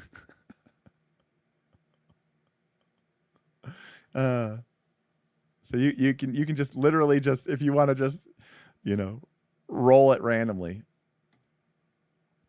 Ooh, here's a magician, wizard, berserker. Not very highly rated. Rated C for playable. Oh, Shadow Knight, rogue, druid. I don't know what I would be. Anyways. Apparently this has got quite a community built behind it, which is pretty cool. So I'm looking forward to this. This may be coming in the future. So that is going to do it for me. Twilight Sword looks great, and once it becomes available, you should pick it up. I think it looks cool, and if you're ever going to play it in person, I would definitely get the bits and bops. It's expensive though, but I think that would be incredible. Chris, why do you want 3 classes in EverQuest?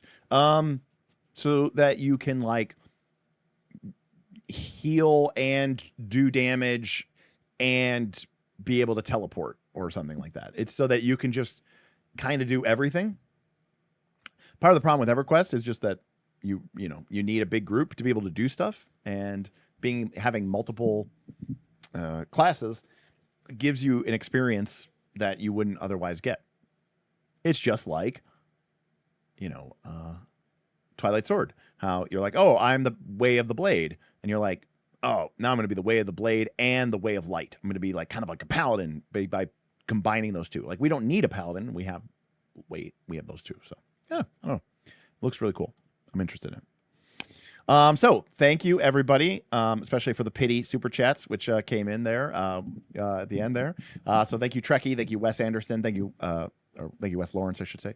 Thank you Wes Lawrence, 8888, Testy Trekkie, Mark T, and Osley, Dr. Metropolis, Tesso, as well as Adamo and Act for the Prime subs, Tesso for those 5 gifted subs, Germanin, Math Guy Dave, and Jackal Torn Moons, who kicked us off with a $5 tip. Right, the problem with multiplayer games is you need other people to play it. EverQuest Legends is designed so that you can just play by yourself, and then if your friends join on, you can just swap into maybe a different mode of your same character that is more designed for a group play. It's also one of the reasons why with my Moria game that I want to do as a mega game, I want to make it a solo game, because the biggest problem with these games turns out is, getting other people to play that. EQ bar didn't do everything, okay? Didn't do everything. There were limitations, but the EQ bar is and was and will always be an incredible, awesome, amazing class that was fun and unprecedented and unwarranted. And I have great respect for the Bard. Yes, a massively solo online RPG. That's exactly right. A massively solo online RPG. All right, everybody. That is going to do it for me tonight. Again, thank you, everybody, so much. July is going to be kind of a busy month. I'm going to be, my roommate is visiting her boyfriend, so I've got the house to myself for July. So I'm going to be trying to get a bunch of projects done, not least of which is, getting my bookshelf set up.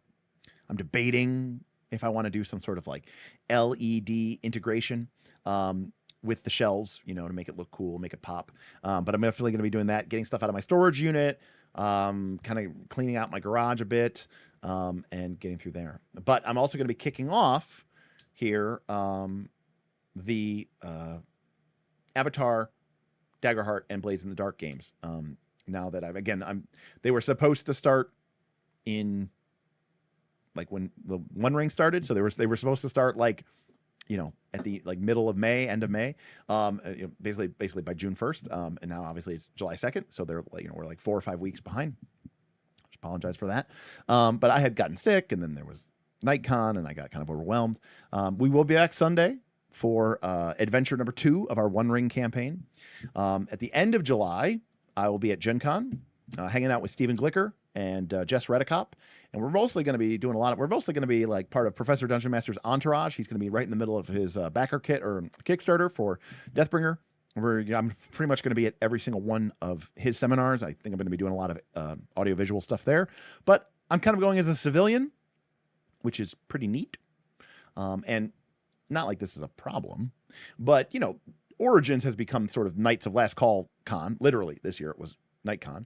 But as a result, not a lot of Knights of Last Call members go to Gen Con. And so when I'm at Gen Con, I kind of get to be just, on my own. Like, not saying like it's a burden, but, I like meeting up with people. But if I'm at a convention and a lot of my patrons are there and I want to hang out with them, I want to say hi, I want to sit down, I want to play games with them.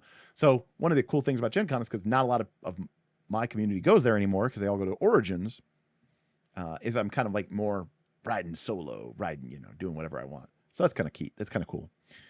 So that'll be Gen Con. And then a couple weeks, of course, between now and then, Maple's going to have her surgery. She has her surgical consultant next Friday. So we'll see what the final total damage is. Again, I'm going to guess it's going to be 5,000. It could very well be more than that. So I'm going to continue to be streaming. I'm going to be continuing to try to get those actual plays out to you all because I need to earn your donations, your charitable donations, because this is going to be a big fucking bite out of my ass when this surgery cost comes. And then it's going to be Dungeons and Cabins to wrap up the summer as we early mid-September. Steven and I are going to go out to LA for that. So that's what's coming, and that's what's moving down the pike. So thank you to everyone. Thank you again to the incredible support from everybody. Appreciate you all supporting First Looks and supporting my puppy. I will see you next time on Knights of Last Call.